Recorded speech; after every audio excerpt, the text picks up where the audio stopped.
যায় না, কেউ যায় না।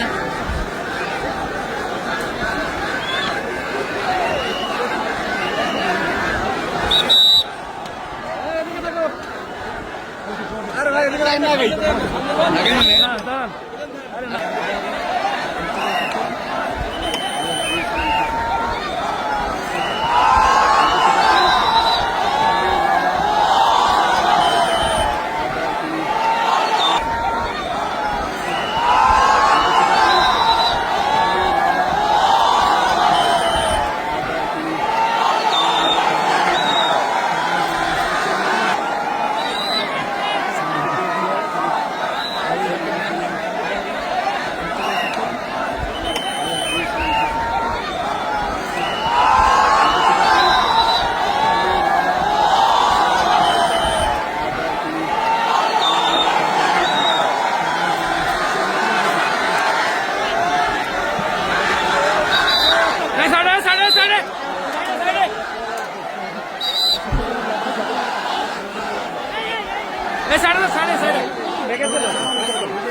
ঢাকাবাসীর পক্ষ থেকে, মাহফিল কমিটির পক্ষ থেকে নারায়ে তাকবীর, নারায়ে তাকবীর, নারায়ে তাকবীর।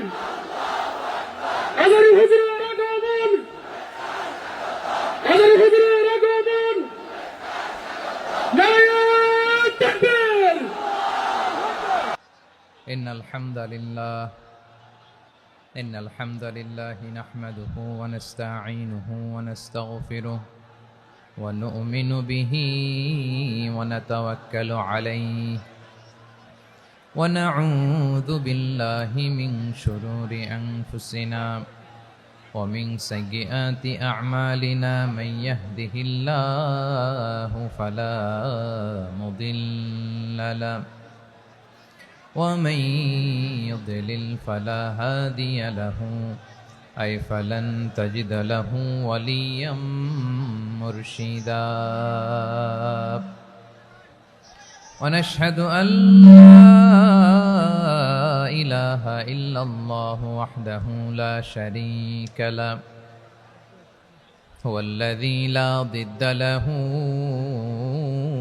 ولا ند له لا مثل له ولا مثيل له لا وزير له ولا كفيل له لا شبه له ولا شبيه له لا ولد له ولا والد له وهو الواحد الفرد الصمد لم يلد ولم يولد ولم يكن له كفوا أحد ونشهد أن سيدنا ونبينا وحبيبنا وبشيرنا ونذيرنا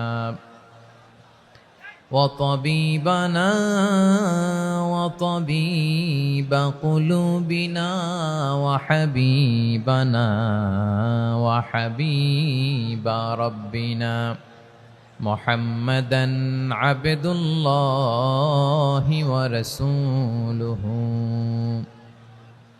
أرسله بالحق بشيرا ونذيرا وداعيا إلى الله بإذنه وسراجا منيرا أما بعد فقد قال الله تعالى في كلامه المجيد وفي فرقانه الحميد أعوذ بالله من الشيطان الرجيم بسم الله الرحمن الرحيم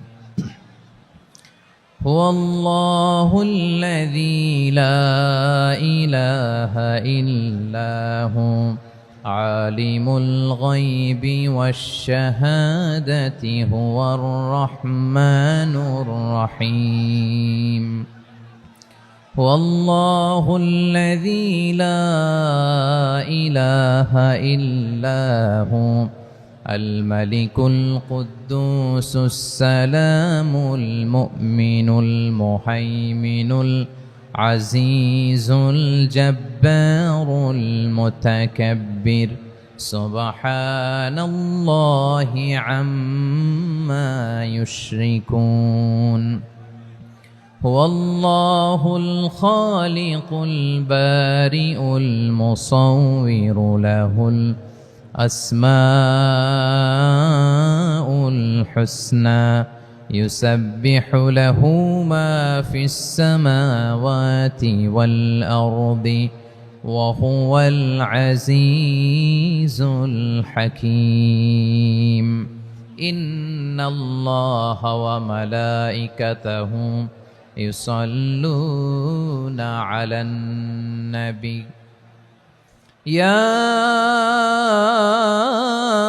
أيها الذين آمنوا صلوا عليه وسلموا تسليما اللهم صل على محمد وعلى آل محمد كما صليت على إبراهيم وعلى آل إبراهيم إنك حميد مجيد اللهم بارك على محمد وعلى آل محمد كما باركت على إبراهيم وعلى آل إبراهيم إنك حميد مجيد সকল প্রশংসার মালিককে সকল ক্ষমতার উৎসকে কেউ যেটা পারে না পারেন কে কেউ যেটা দেখে না দেখেন কে কেউ যেটা শোনে না শোনেন কে সে আল্লাহ রাব্বুল ইজ্জা ওয়াল জালালের দরবারে আমরা শুকর গুজার হচ্ছি সবাই পড়ে নিচ্ছি কালিমাতু শুকর আলহামদুলিল্লাহ প্রিয় বারুয়াখালীবাসী গলা ছেড়ে দিয়ে আওয়াজ করে পড়ুন রব্বানা লাকাল হামদ হামদান কাসীরান তাইয়্যিবান মুবারাকান ফি ইয়া রাব্বি লাকাল হামদু কামা ইয়ানবাগি লিজালালি ওয়াজহিকা ওয়া আযীমি সুলতানিকা লাকাল হামদু বিল ঈমান লাকাল হামদু বিল ইসলাম লাকাল হামদু বিল কুরআন। আল্লাহ রাব্বুল ইজ্জা ওয়াল জালালের দরবারে শুকরিয়া জ্ঞাপনের পরপরই আমি আজকের এই ঐতিহাসিক বারোয়াখালী তাফসির মাহফিল ময়দানে আয়োজিত আজকের বারোয়াখালী তাফসির মাহফিল পরিচালনা কমিটিকে অন্তরের অন্তঃস্থল থেকে ধন্যবাদ জানাতে চাই যে ওনারা আমার ঢাকা বিভাগের প্রোগ্রামকে হোস্ট করেছেন। আলহামদুলিল্লাহ। আমি নবাবগঞ্জবাসীকে অন্তরের অন্তঃস্থল থেকে শুকরিয়া জানাই, বারোয়াখালীবাসীকে হৃদয় নিংড়ানোর শুভেচ্ছা এবং ভালোবাসা নিবেদন করছি যে ঢাকা বিভাগের প্রোগ্রাম আলহামদুলিল্লাহ আজকে আমরা এই নবাবগঞ্জে করতে পারছি। আলহামদুলিল্লাহ। আজকের এই প্রোগ্রামে উপস্থিত আছেন অত্র এলাকার সম্মানিত ব্যবসায়ীবৃন্দ, চাকরিজীবীবৃন্দ, ধর্মীয় নেতৃবৃন্দ, সামাজিক নেতৃবৃন্দ, রাজনৈতিক নেতৃবৃন্দ। উপস্থিত আছেন ছাত্র ভাইয়েরা, পর্দার আড়ালে মায়েরা, বোনেরা, আমার সাংবাদিক বন্ধুরা, মিডিয়া কর্মী, ইউটিউবার্স, ভলান্টিয়ার্স, মসজিদের সম্মানিত খতিব সাহেববৃন্দ, ইমাম সাহেববৃন্দ, মুয়াজ্জিন সাহেববৃন্দ, কাওমি মাদ্রাসার মুহতামিম হুজুর, আলিয়া মাদ্রাসার প্রিন্সিপাল হুজুর থেকে শুরু করে সকল ওলামায়ে কেরাম, সবাইকে আমি অন্তরের অন্তঃস্থল থেকে শুভেচ্ছা এবং মোবারকবাদ জানাতে চাই। যারাই আজকের প্রোগ্রামে উপস্থিত হয়েছেন সবাইকে জানাচ্ছি আন্তরিক শুভেচ্ছা এবং অভিনন্দন। আজকের এই ঐতিহাসিক বারোয়াখালীর তাফসির প্রোগ্রামের সভাপতিত্ব করছেন জনাব মোহাম্মদ শাহজাহান শিকদার সাহেব। আজকের এই প্রোগ্রামের প্রধান অতিথির আসন অলঙ্কৃত করেছেন খন্দকার আবু আশফাক সাহেব, সভাপতি, ঢাকা জেলা বিএনপি। সকাল থেকে আলোচনা করেছেন সম্মানিত বিশেষ বক্তাবৃন্দ, আলোচকবৃন্দ এবং বিশেষ অতিথিবৃন্দ সহ যারা আজকের এই প্রোগ্রামে যে কোনোভাবে আপনারা সম্পৃক্ত ছিলেন। আমি সবাইকে অন্তরের অন্তঃস্থল থেকে শুভেচ্ছা জানিয়ে শুরু করতে চাই। প্রিয় বারোয়াখালীবাসী, এবার বলেন আপনারা কেমন আছেন সবাই? দুপুরের লাঞ্চ হয়েছে? হাই হাই, আর লাঞ্চ হয় নাই কার কার দেখি? আল্লাহ এই ভালোবাসাগুলোকে তুমি কবুল করো। আমার ভাইদেরকে তুমি ইসলামের জন্য কবুল করো। এই যে তরুণ শ্রোতারা, জেনজি অফ নবাবগঞ্জ, একটা সময় ছিল 50 ঊর্ধ্ব 60 ঊর্ধ্ব মুরব্বী বাবাজিরা মাহফিলে আসতেন, ওনারা এখনো আসেন, কিন্তু এখন 90% শ্রোতা হচ্ছে জেনজি, দ্য ইয়াং জেনারেশন,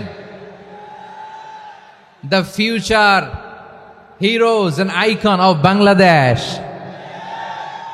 তোমাদের হাতেই বাংলাদেশ নিরাপদ। আমরা দেখেছি যত জুলুম, যত ফ্যাসিবাদ, যত অন্যায়, যত অত্যাচার, সব কিছুকে তোমরা দুমড়ে মুচড়ে সত্যের পয়গামকে 56,000 বাংলাদেশের প্রতিটি ইঞ্চি মাটিতে ছড়িয়ে দিয়েছো তোমরা। তোমাদের হাতে নিরাপদ এদেশের লাল সবুজের পতাকা। এজন্য তোমাদের কাঁধে অনেক দায়িত্ব, আবেগ আর বিবেকের সমন্বয়ে আমাদেরকে সামনে আগাতে হবে। বাংলাদেশকে রিবিল্ড করতে হবে। লেটস রিবিল্ড আওয়ার নেশন, ঠিক কিনা বলেন? এজন্য পরিশ্রমী হইতে হবে, কেরিয়ার গঠন করতে হবে, দেশের জন্য কাজ করতে হবে। পরিশ্রমে লজ্জা নেই, লজ্জা অলসতায়, ঠিক কিনা? পরিশ্রম করলে যে গা থেকে ঘাম ঝরে, এখানে যে লোনা পানি ঝরে, এই লোনা পানিতে জন্মায় সফলতার বীজ। আমার বারোয়াখালীর যুবক শ্রেণী, যুবক ভাইয়েরা, পরিশ্রমী হইতে হবে। ফ্যামিলির জন্য, নিজের জন্য, দেশের জন্য আমাদের কাজ করতে হবে। রাজি আছি তো সবাই? আল্লাহ সবাইকে কবুল করুক, আমরা পড়ি আমিন। প্রিয় ভাইয়েরা, আমাদের সময় খুব কম, কথা অনেক বেশি। অনেকে আপনারা দুপুরে খাবারও খেতে পারেননি, অনেকে গতকাল চলে আসছেন। গতকাল আসছেন কারা কারা দেখি? ইয়া সালাম। গতকাল যারা আসছে সব সামনের জায়গা প্যাক করে রাখছে একেবারে। মাশাআল্লাহ, মাশাআল্লাহ, আল্লাহ কবুল করো তুমি।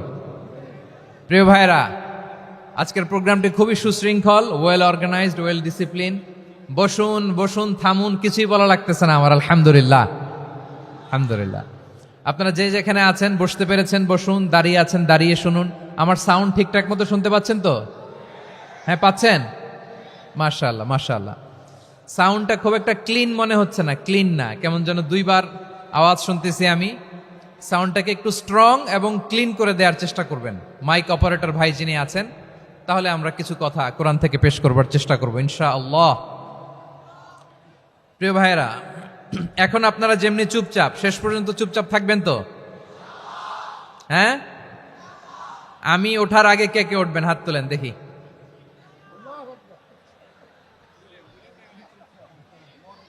আমি ওঠার আগে কে উঠবেন? সত্যি তো? মনে থাকবে? একসাথে আমরা বিদায় নিব, আওয়াজ করে পড়ুন ইনশাআল্লাহ। সম্মানিত সুধী, মাইক অপারেটর ভাইকে আমার কথা শুনতে পাইছেন?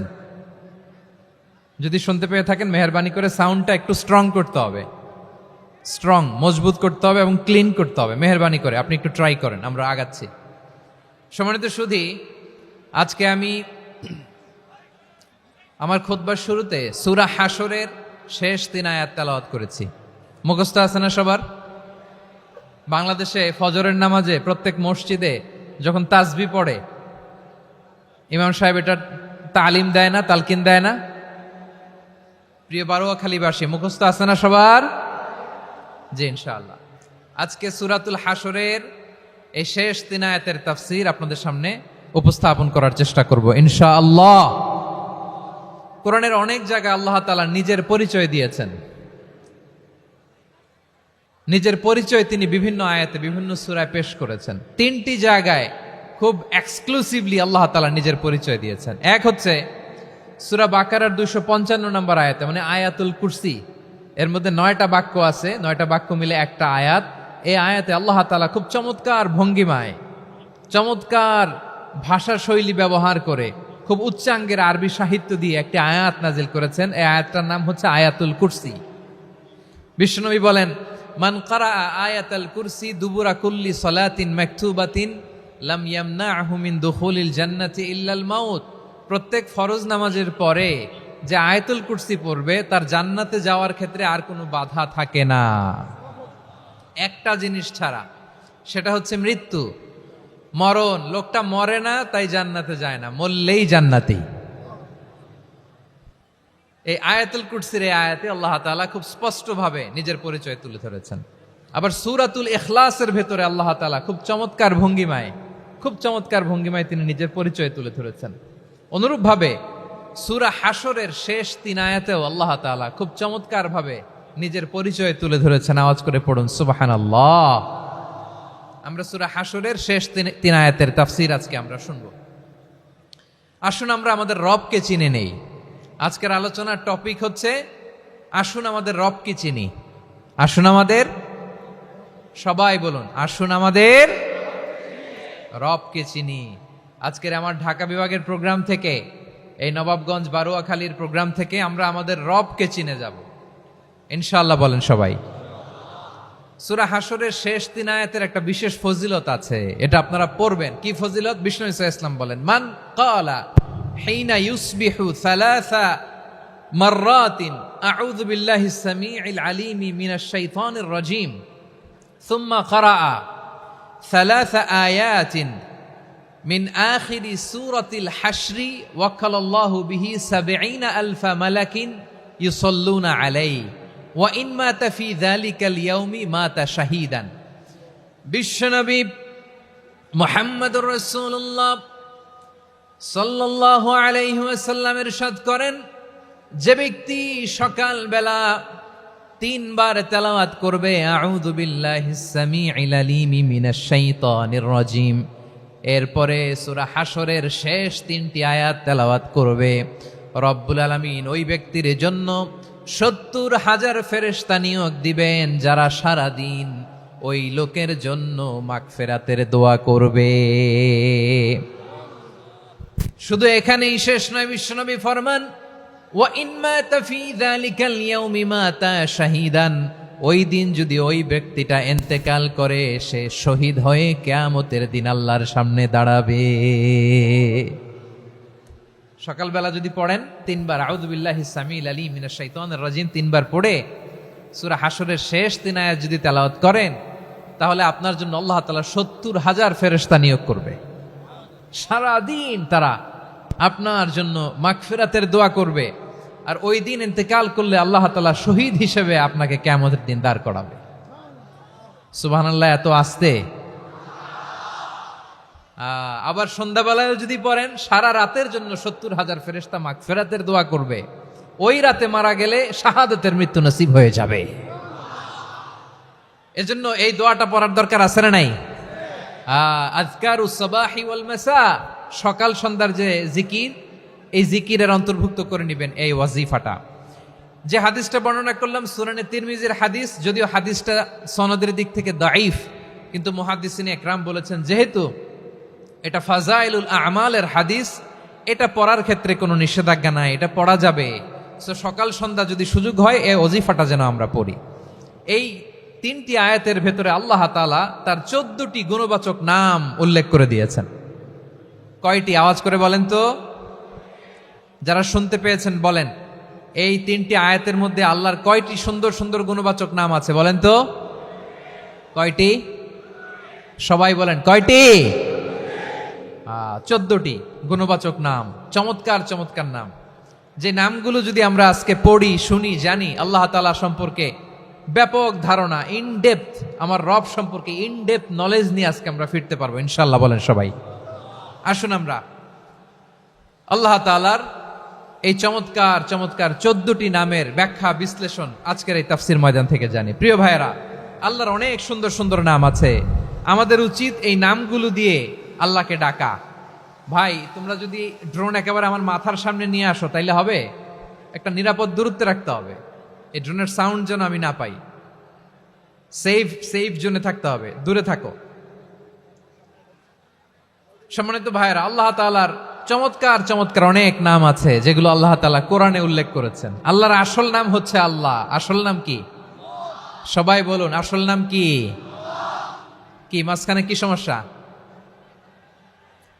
এই ভাই যদি না দাঁড়ায়, ওই যে মহিলা প্যান্ডেলের বোনরা তো দেখবে না।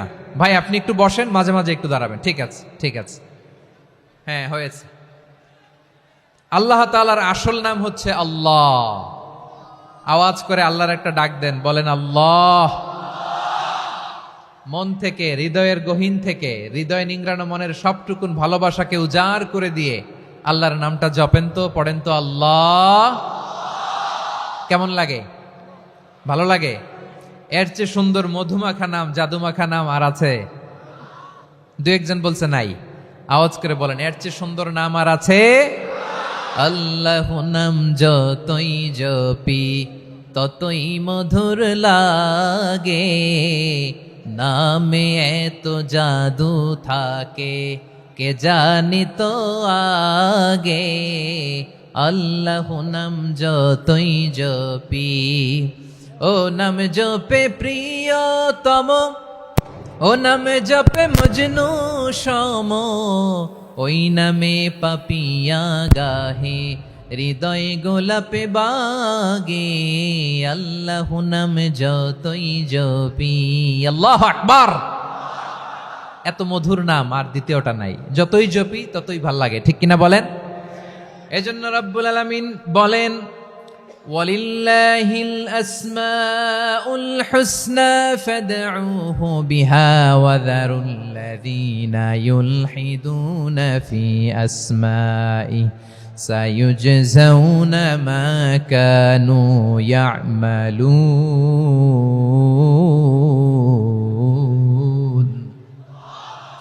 আল্লাহ বললেন, আমার অনেক সুন্দর সুন্দর নাম আছে, অনেকগুলো গুণবাচক সুন্দরতম নাম আছে। তোমরা এই নামগুলো ধরে আমি আল্লাহরে ডাকো, আর যারা আমি আল্লাহর নামের বিকৃতি ঘটায় তাদেরকে তোমরা বর্জন করো। আর তারা দুনিয়াতে যা করেছে আখিরাতের ফল তারা ঠিকই পাবে। সুবহানাল্লাহ বলেন। আল্লাহর অনেক সুন্দর সুন্দর নাম আছে, এগুলো ধরে ডাকতে বলা হয়েছে। আর যারা আল্লাহর নামের বিকৃতি করে তাদেরকে বর্জন করতে বলা হয়েছে। আপনি আল্লাহর নামের জিকির যখন করবেন, আপনি আমার আল্লাহর নামের বিকৃতি করতে পারবেন? বারোয়াখালীর ভাইরা বুঝে থাকলে আওয়াজ দেন, আল্লাহর নামের বিকৃতি করা যাবে? আপনি যখন জিকির করবেন স্পষ্ট শব্দে আল্লাহর নামটা বোঝা যেতে হবে। সুবহানাল্লাহ, ওয়ালহামদুলিল্লাহ, লা ইলাহা ইল্লাল্লাহ, আল্লাহু আকবার। একসাথে মিলিয়ে করেন অথবা আলাদা আলাদা করেন, অথবা শুধু আল্লাহ আল্লাহ এই নামের জিকিরও যদি করেন স্পষ্ট বোঝা যাইতে হবে। আল্লাহর নামের বিকৃতি করা যাবে, কিন্তু আল্লাহর নামের বিকৃতি করে জিকির এদেশে আছে না নাই? আছে। দেখবেন জিকিরের মধ্যে হুই হুই হুই হুই হুই এরকম করতেছে, আছে না নাই? সবাই মিলে লাফাচ্ছে, দফাচ্ছে, মাথা ঝুলাচ্ছে, আর কি কি যেন বলে, ওইটার মধ্যে আমি আল্লাহর নাম খুঁজে পাই না, এরকম আছে না নাই? হ্যাঁ, হই হই করে কিম্ভূত কিমাকার অদ্ভুত আওয়াজ করে তারা জিকির করে, সেখানে আল্লাহর নাম নাই। এই জিকির আল্লাহর কাছে গ্রহণযোগ্য হবে? আল্লাহ বলেন ওয়াযারুল্লাযীনা ইউলহিদুনা ফি আসমাইহি, খবরদার আমার নামের যারা বিকৃতি ঘটায় তাদেরকে তোমরা বর্জন করো। এজন্য জিকির যখন করব সুস্পষ্টভাবে আল্লাহ তাআলার নাম সেখানে থাকতে হবে, ঠিক কিনা বলেন? আবার আল্লাহ বলেন যেমন মনে চায় তেমন জিকির তোমরা করো না। ফাযকুরুল্লাহা কামা আল্লামাকুম মা লাম তাকুনু তা'লামুন, তোমরা জানতে না, আল্লাহ তোমাদের জানিয়েছেন কেমন করে আল্লাহর নামের জিকির করতে হয়, যেমন আল্লাহ শিখিয়েছেন তেমন করে আল্লাহরে ডাকো, ঠিক কিনা বলেন? আল্লাহ তাআলা যেমন শিখিয়েছেন তেমন ভাবে আল্লাহ তাআলাকে ডাকতে হবে, ঠিক ওই পদ্ধতিতে আল্লাহ তাআলার নাম যুক্ত হবে। কোন পদ্ধতিতে সেটাও আল্লাহ বলে দিচ্ছেন। আল্লাহ তাআলা বললেন ওয়াজকুর রাব্বাকা ফি নাফসিকা তাদাররুআন ওয়া খীফাতান ওয়া দুনাল জাহরি মিনাল কওলি বিল গুদুই ওয়াল আসাল ওয়া লা তাকুম মিনাল গাফিলিন, খবরদার আল্লাহর নামের জিকির করো, আল্লাহকে ডাকো। ফি নাফসিকা মনে মনে, তাদাররুআন সবিনয়ে, খাইফাতান ভীত বিহবল চিত্তে, দুনাল জাহারি মিনাল কওল অনুচ্চ স্বরে অনুচ্চ আওয়াজে। এভাবে আল্লাহর ডাকলে সেই ডাকা কবুল করে নিবে কে? তাহলে আল্লাহকে জপতে হবে মনে মনে, সবিনয়ে, ভীত বিহবল চিত্তে, অনুচ্চ স্বরে, এভাবে জিকির করতে হবে। বিশ্ব ইসলাম এবং বিশ্বনবীর সাহাবারা ঠিক এই পদ্ধতিতে আল্লাহ তাআলাকে ডাকতেন। তাহলে এই যে আল্লাহ তাআলার সুন্দর সুন্দর নামগুলো আছে, এগুলো ধরে আমরা আল্লাহ তাআলার জিকির করব, তার প্রশংসা করব, তার পবিত্রতা বর্ণনা করব, তাহলে খুশি হবেন কে? বিষ্ণু ঈসা ইসলাম বলেন আশ-শাইতানু জাসিম আলা কলবি ইবনে আদম, শয়তান বনি আদমের কলবের মধ্যে এরকম খামচি মেরে বসে থাকে। খামচি বোঝেন তো? শয়তান বনি আদমের হৃদয়ে কলবে খামচি মেরে বসে থাকে। ফাইদা যাকারাল্লাহ খানাসা, যখন মানুষ আল্লাহর জিকির করে শয়তান দৌড়ে পালায়। ওয়াইদা গাফালা ওয়াসওয়াসা, আর মানুষ যখন অমনোযোগী হয়, গাফিল হয়, শয়তান আবার টেম্পটেশন দেয়, আবার ধোঁকা দেয়, আবার ওয়াসওয়াসা দেয়। এজন্য বিশ্বনবী বলতেন লা ইয়াজালু লিসানুকা রাতবান মিন যিকরিল্লাহ, সব সময় প্রতি মুহূর্তে সর্বক্ষণে তোমার জিহ্বাটা আল্লাহর জিকির দিয়ে ভিজা রাখবা, আল্লাহর জিকির দিয়ে সিক্ত রাখবা, তাহলে কবুল করবে কে? সবাই পড়েন সুবহানাল্লাহ আলহামদুলিল্লাহ লা ইলাহা, সুবহানাল্লাহ আলহামদুলিল্লাহ লা ইলাহা ইল্লাল্লাহ, লা ইলাহা ইল্লাল্লাহু মুহাম্মাদুর রাসূলুল্লাহ সাল্লাল্লাহু আলাইহি ওয়াসাল্লাম। প্রিয় ভাইরা, আল্লাহ তাআলার অনেকগুলো নাম আছে। আল্লাহ তাআলার এই নামগুলো ধরে তার নাম আমাদের ডাকতে হবে, জপতে হবে। বিষ্ণু ইসলাম বলেন ইন্না লিল্লাহি তিসআতান ওয়া তিসঈনা ইসমান মিআতান ইল্লা ওয়াহিদা, আল্লাহর রয়েছে 99টা নাম, এক কম 100। এক কম, আমরা বাংলায় বলি না যে এক কম 100, মানে আসলে কয়টা? 99টা। বিশ্বনবী বলেন আল্লাহর 99টা নাম আছে, মিআতান ইল্লা ওয়াহিদা, এক কম 100। মান আহসাহা দাখালাল জান্নাহ, যে ব্যক্তি 99 নাম মুখস্থ করে তার সিনার ভেতরে রাখবে, আল্লাহ তাআলা তাকে জান্নাত দিয়ে ধন্য করে দেবে। এবার বলেন আল্লাহর নামগুলো জানার দরকার আছে না নাই? এই নামগুলো আমরা জপব, মুখস্থ করব। এই নামগুলো আগে আয়ত্ত করতে হবে। এই নামের যে অর্থ সেটা অনুধাবন করতে হবে। এই নামের যে দাবি সেটা মানতে হবে। সিবগাতাল্লাহ ওয়া মান আহসানু মিনাল্লাহি সিবগা ওয়া নাহনু লাহু আবিদুন, আল্লাহর রঙে রঙিন হইতে হবে। আমার আল্লাহ দয়ালু, আমরাও দয়ালু হতে হবে। আমার আল্লাহ সহনশীল, আমরাও সহনশীলতার চর্চা করতে হবে। আমার আল্লাহ মেহেরবান, আমরাও মেহেরবান হতে হবে। বিষ্ণু ঈসা ইসলাম আল্লাহর এই চমৎকার সুন্দরতম নামগুলো ধরে ধরে আল্লাহর কাছে চাইতেন। আপনি যখন দোয়া করবেন, আল্লাহর নামগুলো ধরে যদি দোয়া করেন, আল্লাহ ওই দোয়া ফিরায় দেয় না। সুবহানাল্লাহ বলেন। আপনি যদি দোয়ার মধ্যে বলেন ইয়া রহমান, সবাই বলেন ইয়া রহমান, ইয়া রহিম, ইয়া হাইয়্যু, ইয়া কাইয়্যুম, আল্লাহর চমৎকার নামগুলো ধরে ধরে যদি আল্লাহর কাছে ফরিয়াদ করেন, আল্লাহর নামগুলো ডাকে, মুহূর্তেই কবুল করবে কে? বিষ্ণু ঈসা ইসলাম এভাবে আল্লাহর নামগুলো ধরে ধরে জিকির করতেন, আল্লাহর নাম জপতেন। তিনি বলতেন আসআলুকা বিকুল্লি ইসমিন হুয়া লাক, আল্লাহ তোমার যত নাম আছে সব নামের ওসিলায় তোমার কাছে ফরিয়াদ করি, সব নামের ওসিলায়। আনজালতাহু ফি কিতাবিক, যে নাম তুমি তোমার কিতাবে নাজিল করেছো। আও আল্লামতাহু আহাদাম মিন খালকিক, অথবা তোমার কোন সৃষ্টিকে তোমার নাম তুমি জানিয়েছো।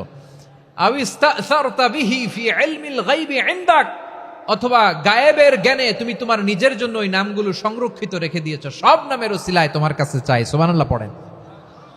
তার মানে আল্লাহ তোমার যে নামগুলো আমরা জানি এগুলার ওসিলায়ও চাই, যে নামগুলো আমরা জানি না সেগুলোর ওসিলায়ও চাই। আল্লাহর সব নাম আল্লাহ আমাদেরকে জানায় নাই, কিছু নাম জানিয়েছেন, কিছু নাম তিনি জানান নাই। সুবহানাল্লাহ বলেন। আল্লাহ তাআলা তার কিছু নাম কোরআনে উল্লেখ করেছেন, কিছু নাম স্পেশাল কিছু নবীদেরকে জানিয়েছেন, আর কাউকে জানান নাই। কিছু নাম তিনি কিয়ামতের দিন আমাদের সামনে প্রকাশ করবেন যে এইটাও আমার একটা নাম, এটা তোমরা কেউ জানতা না। সুবহানাল্লাহ। সারপ্রাইজ হিসেবে আল্লাহ তাআলা রেখে দিয়েছে, কেউ জানে না। কিয়ামতের দিন আল্লাহ তাআলা সেই নামগুলো জানাবেন। আর কিছু নাম আছে সেই নামগুলো আল্লাহ কোরআনেও বলে নাই, কোন নবীরেও জানায় নাই, কিয়ামতের দিনও সারপ্রাইজ হিসেবেও জানাবে না। ওই নামগুলো স্বয়ং খোদ আল্লাহ ছাড়া কেউ জানে না। এজন্য বিশ্বনবী দোয়ার সময় বলতেন, আল্লাহ তোমার যে নামগুলো জানি, যে নামগুলো জানি না, সব নামের বরকতে তোমার দরবারে চাই, সব নামের ওসিলায় তোমার কাছে ফরিয়াদ করি। সুবহানাল্লাহ বলেন। তাহলে সূরা হাশরের মধ্যে আমরা আল্লাহর মোট কয়টা নাম পাবো দেখি, মনে আছে কিনা? হ্যাঁ, কয়টা? আওয়াজ করে বলেন কয়টা? মাশাআল্লাহ। এই 14টা শোনার আগ্রহ আছে? এই দু একজন যে ওঠা বসা করতেছেন, এই ডাস্টে তো ডাস্ট অ্যালার্জি হয়ে যাবে, ধুলাবালিতে আসার সময় তো অনেক ধুলা খাওয়াইছেন আমার এই জায়গায়। একটু শান্ত হয়ে বসেন, আমরা শান্ত হয়ে বসি, অল্প কিছু সময় কিছু কথা আলোকপাত করব, তারপর আমরা বিদায় নিব। উঠবো না, কেউ দাঁড়াবো না, উঠবো না। সেই গতকাল থেকে, গত রাত থেকে আমি দেখেছি তো আপনাদের কাণ্ড কারখানা, ভিডিওতে দেখেছি, কাঁথা বালিশ নিয়ে গত রাতে চলে আসছে। তো অনেক কষ্ট করে অনেক সময় অপেক্ষা করেছেন, আর অল্প কিছু কয়েক মিনিট আপনারা বসেন, আমরা একসাথে বিদায় নেব ইনশাআল্লাহ। তাহলে প্রিয় বারুয়াখালীবাসী, বলেন তো সূরা হাশরের শেষ 3 আয়াতে আল্লাহর কয়টা নামের দেখা মিলবে? সবাই একসাথে আওয়াজ করে কয়টা? আসুন আমরা শুরু করে দিই। আল্লাহ তাআলা বলছেন, হুয়াল্লাহুল্লাযী লা ইলাহা ইল্লা হুয়া আলিমুল গায়বি ওয়াশ শাহাদাতি হুয়ার রহমানুর রহিম। আল্লাহ বলেন হুয়াল্লাহ, তিনি হলেন আল্লাহ। আল্লাযী লা ইলাহা ইল্লা হু, তিনি ছাড়া কোনো ইলাহ নাই। আছে নাকি? বারুয়াখালীবাসী আওয়াজ করে বলেন তো দেখি, আমাদের ইলাহ কয়জন? আরো জোরে বলেন। একজন হইলে ভালো না বেশি হইলে ভালো?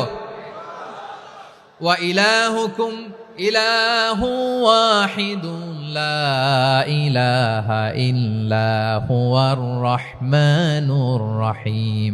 আল্লাহ বলেন তোমাদের ইলাহ হলো একজন, তিনি ছাড়া কোনো ইলাহ নেই, তিনি দয়াময়, তিনি মেহেরবান। ইলাহ যদি একজন না হয়ে দুইজন হতো, ঝামেলা আছে না নাই? লাউ কানা ফীহিমা আলিহাতুন ইল্লাল্লাহু লাফাসাদাতা, আকাশ এবং জমিনের মধ্যে ইলাহ একজন না হয়ে যদি মাত্র দুইজন হতো, আকাশ জমিন ভেঙে খান খান হয়ে যেত। ঠিক কিনা বলেন? দুইজন ইলাহ হইলে খান খান হয়ে যেত। আমাদের রব একজন হইলে ভালো না বেশি হইলে ভালো? কথা বুঝতেছেন? আরে একজনের তো মন জোগায় চলতে পারি না, ঠিক কিনা? হ্যাঁ, একজন, তিনি যে আদেশগুলো দিয়েছেন আমাদের দুর্বলতার কারণে আমরা তো পারি না। যদি 10 জন হইতো, ওই 10 জনের হ্যাপি করতে পারতাম, তাদেরকে স্যাটিসফাই করা যেত এত সহজে। 10 জনের 10 নিয়ম থাকতো। একজন বলতো আমার সেজদা দিবি সকালে, আরেকজন বলবে আমার জন্য নামাজ পড়বি 3 বার, আরেকজন বলবে আমার জন্য যাকাত দিবি এতবার, আরেকজন বলতো আমার জন্য কুরবানি দিবা এতবার। তাহলে আমাদের জন্য কঠিন হয়ে যেত, ঠিক কিনা? যদি ইলা একজন না হয়ে একাধিক হতো, একজন বলতো না আমি মহাবিশ্ব এভাবে চালাবো, আরেকজন বলতো না আমার মন চায় এভাবে, আমি এভাবে চালাবো, একজন বলতো সূর্য আমি পূর্ব দিকে উঠাবো, আরেকজন বলতো না আমি দক্ষিণ দিকে উঠাবো, আরেকজন বলবে না আমি উত্তর দিকে উঠাবো। এরকম আছে না নাই? ঝামেলা লেগে যেত। এজন্য বেশি রব হইলে আমাদের জন্য ঝামেলা, খোদা বেশি হইলে আমাদের লস। একজন হওয়াতে আমরা বেঁচে গেছি। বারুয়াখালীবাসী আওয়াজ করে না, কথা বলে না। রব খোদা একজন হওয়াতে আমাদের সুবিধা হয়েছে না? এজন্য আল্লাহ বলেন লা ইলাহা ইল্লাহু, তিনি ছাড়া তোমাদের কোনো ইলাহ নাই, তিনি একজন। লা ইলাহা ইল্লাহু আলিমুল গায়বি ওয়াশ শাহাদা, তিনি প্রকাশ্যেরও মালিক অপ্রকাশ্যেরও মালিক। তিনি যেটা ওপেন এটাও জানেন, যেটা গোপন সিক্রেট ওইটাও জানেন। আলিমুল গায়বি ওয়াশ শাহাদা, তিনি গায়েবের মালিক, গায়েবের জ্ঞানী, যেটা দেখা যায় না, অদৃশ্য, জানা নাই, এটাও তিনি জানেন। এগুলো জানতে তার কোনো মাধ্যমের প্রয়োজন হয় না। অতীতে কি হয়েছে, বর্তমানে কি চলছে, ভবিষ্যতে কি হবে, সব তার জ্ঞানের ভেতরে আছে না নাই? এজন্য আল্লাহ বললেন আলিমুল গায়বি ওয়াশ শাহাদা, তিনি গায়েবের জ্ঞান রাখেন, তিনি দৃশ্য জগতের জ্ঞান রাখেন, তিনি প্রকাশ্য জগতের জ্ঞান রাখেন, তিনি গোপন জগতের জ্ঞান রাখেন। তার কাছে কোনো কিছু গোপন নাই, ঠিক কিনা বলেন? হুয়ার রহমানুর রহিম, তিনি হলেন দয়াময়, তিনি হলেন মেহেরবান। এই যে শুরু হলো 14 নামের প্রথম দুইটা, আর রহমান আর রহিম। হুয়ার রহমানুর রহিম, তিনি হলেন the most gracious, the most merciful, তিনি দয়াময়, তিনি অতিশয় মেহেরবান। সুবহানাল্লাহ বলেন। তার দয়ার কোনো শেষ নাই, তার মায়ার কোনো শেষ নাই। আল্লাহ, তাহলে 14টা নামের মধ্যে কয়টা পাইলাম? একটা কি? আর রহমান। বারোয়াখালীবাসী বুঝে থাকলে আওয়াজ করে বলেন, প্রথমটা কি? 2 নাম্বার আর রহিম। আওয়াজ করে বলেন 2 নাম্বার। আওয়াজ করে সবাই গলা ছেড়ে দিয়ে উত্তর দেন তো, প্রথম নামটা কি? দ্বিতীয় নামটা? আর রহিম। রহমান আল্লাহর one of the major names. আল্লাহর মৌলিক নামগুলোর মধ্যে গুরুত্বপূর্ণ একটা নাম হচ্ছে রহমান। গুরুত্বপূর্ণ নাম কি? রহমান, দয়ার সাগর, মায়ার সাগর। রহমানুন ফিদ দুনিয়া ওয়া রহিমুন ফিল আখিরা। এই দুনিয়ার জন্য আল্লাহ রহমান, দুনিয়াতে আল্লাহ সবাইরে দয়া করে, কাফিররেও করে, মুসলিমরেও করে। আর আখিরাতের জন্য তিনি রহিম, সেখানে কাফির মুশরিকদের জন্য আল্লাহর পক্ষ থেকে কোনো দয়া থাকবে না। চিল্লায় বলেন ঠিক কি না? এজন্য আল্লাহ বললেন আমার মৌলিক একটা নাম হলো রহমান। আল্লাহর পরে অন্য কোন নাম দিয়ে যদি তোমরা আমার নাম প্রকাশ করতে চাও, জপতে চাও, ডাকতে চাও, তোমরা রহমান নামে ডাকো। রব্বুল আলামিন ইরশাদ করেন, কুলিদুল্লাহ আউদিউর রহমান আইয়াম্মা তাদউ ফালাহুল আসমাউল হুসনা। আমাকে আল্লাহ নামে ডাকো, কিংবা আমি আল্লাহকে রহমান নামে ডাকো, যে নামেই ডাকো না কেন আমার আছে অনেকগুলো সুন্দর সুন্দর নাম। যে নামেই ডাকো আমি শুনি, ডাকলেই আমি সাড়া দেই। সকালে ডাকলেও সাড়া দেই, দুপুরে ডাকলেও সাড়া দেই, মাঝ রাতেও যদি আমরা বিপদে পড়ি, ডাকলে আমাদের ডাকে সাড়া দেয় কে? সবাই বলুন তো, সাড়া দেয় কে? আবার বিশ্বনবী যখন মক্কায় দাওয়াত দিচ্ছিলেন, তিনি মাঝে মাঝে আল্লাহর নাম বলছিলেন, মাঝে মাঝে তিনি রহমান নাম বলছিলেন। যখন তিনি বললেন ওয়াইদা কিলা লাহুমুসজুদু লিররহমানি ক্বালু ওয়ামার রহমান। বিশ্বনবী মক্কায় যখন মক্কার কাফিরদেরকে, কুরাইশদেরকে বলল তোমরা রহমানকে সেজদা দাও, রহমানের ইবাদত করো, রহমানের জন্য সেজদায় লুটিয়ে পড়ো, মক্কাবাসী বলে রহমান আবার কে? রহমান রে তো চিনি না। রহমানকে আল্লাহ চিনি, রহমান চিনি না। মক্কাবাসী কি বলে? কারে চিনে? আল্লাহরে চিনে। কারে চিনে না? রহমান কে তো চিনি না। রহমান আবার কোত্থেকে আসলো? কে Rahman? Who is this Rahman? যখন তারা বলে রহমান রে চিনি না, আল্লাহর গায়রতে আঘাত লেগেছে। আল্লাহ বলে রহমান রে চিনো না, না তাদেরকে চিনানোর জন্য আল্লাহ ৭৮ আয়াত বিশিষ্ট আর রহমান নামে কোরআনে একটা সূরা নাজিল করেছেন। যখন মক্কার কুরাইশরা বলে আল্লাহ চিনি রহমান চিনি না, আল্লাহ বলে রহমান রে চিনো না, তাহলে চিনে নাও রহমান নামে তিনি ৭৮ আয়াত বিশিষ্ট কালামুল্লাহ মাজিদে একটা গোটা সূরাই নাজিল করে দিয়েছেন। তিনি নাজিল করলেন আর রহমানু আল্লামাল কুরআনা খালাকাল ইনসানা আল্লামাহুল বায়ান। দয়াময় রহমান শেখালেন কোরআন, বানালেন ইনসান শেখালেন বায়ান। দয়াময় রহমান শেখালেন কোরআন, বানালেন ইনসান শেখালেন বায়ান। দয়াময় রহমান শেখালেন কোরআন, বানালেন ইনসান শেখালেন বায়ান। পড়েন আল্লাহু আকবার। আল্লাহ বলে রহমান কারে বলে চেনো না, শুনে নাও। ৭৮ আয়াত বিশিষ্ট গোটা একটা সূরাই নাজিল করে দিলাম, সূরাতু আর রহমান। আর রহমান তিনি দয়ালু, আল্লামাল কোরআন তিনি মানুষকে কোরআন শিখিয়েছেন, খালাকাল ইনসান মানুষ বানিয়েছেন, আল্লামাহুল বায়ান মানুষকে কথা বলা বর্ণনা করা শিখিয়েছেন। পড়েন সুবহানাল্লাহ। গোটা একটা সূরাই নাজিল করেছেন, সূরাতু আর রহমান। আমার বারোয়াখালীর ভাইয়েরা, তার নাম হচ্ছে আর রহমান আর রাহিম, মানে দয়াময় মেহেরবান। তার দয়া যে কত বেশি আপনি কল্পনাও করতে পারবেন না, আপনি কল্পনাতেও আনতে পারবেন না তার দয়া কত বেশি। বিশ্বনবী সাল্লাল্লাহু আলাইহি ওয়াসাল্লাম ফরমান, লাম্মা কাদাল্লাহুল খালকা কাতাবা ইনদাহু ফাওকা আরশিহি। আল্লাহ যখন মহাবিশ্বের সব সৃষ্টি করে সারলেন, তিনি আরশের উপরে লিখলেন সাবাকাত রাহমাতি গাদাবি, সাবাকাত রাহমাতি গাদাবি। কোথায় লিখছে? আরশের উপরে। আওয়াজ করে বলেন তো কোথায় লিখেছে? আরশের উপরে আল্লাহ লিখলেন সাবাকাত রাহমাতি গাদাবি। এর মানে হলো আমার দয়ার কাছে, আমার ভালোবাসার কাছে আমার ক্রোধ পরাজয় বরণ করেছে, আমার দয়ার কাছে আমার রাগ কিংবা ক্রোধ পরাজয় বরণ করেছে। মানে আমি আল্লাহর দয়া আছে, আবার আমি আল্লাহর ক্রোধ বা রাগ আছে, কিন্তু আমি আল্লাহর রাগের চেয়ে দয়া বেশি। আওয়াজ করে বলেন আল্লাহর রাগ বেশি না দয়া বেশি?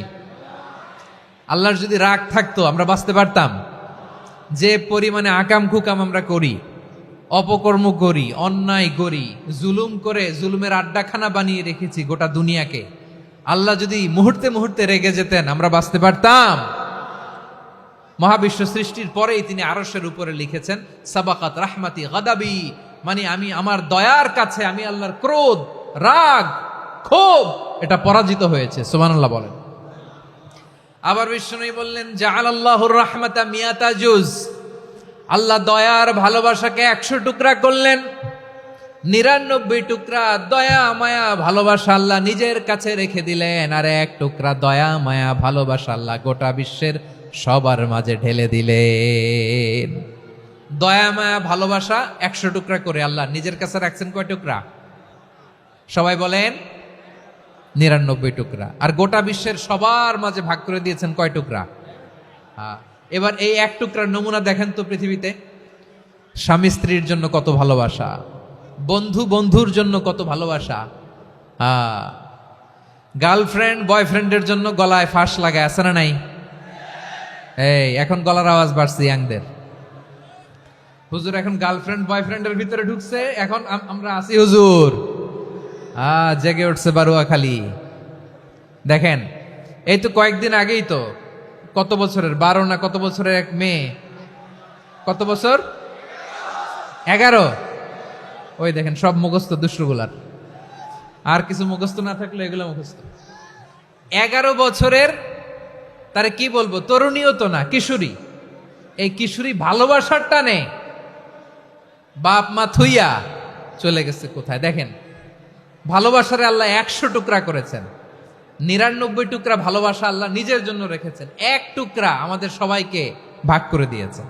যত পাখি আছে পৃথিবীতে, যত মাছ আছে, যত প্রাণী আছে, যত মানুষ আছে, যত জিন আছে, আমরা সবাই মিলে পেয়েছি ভালোবাসার কয় টুকরা?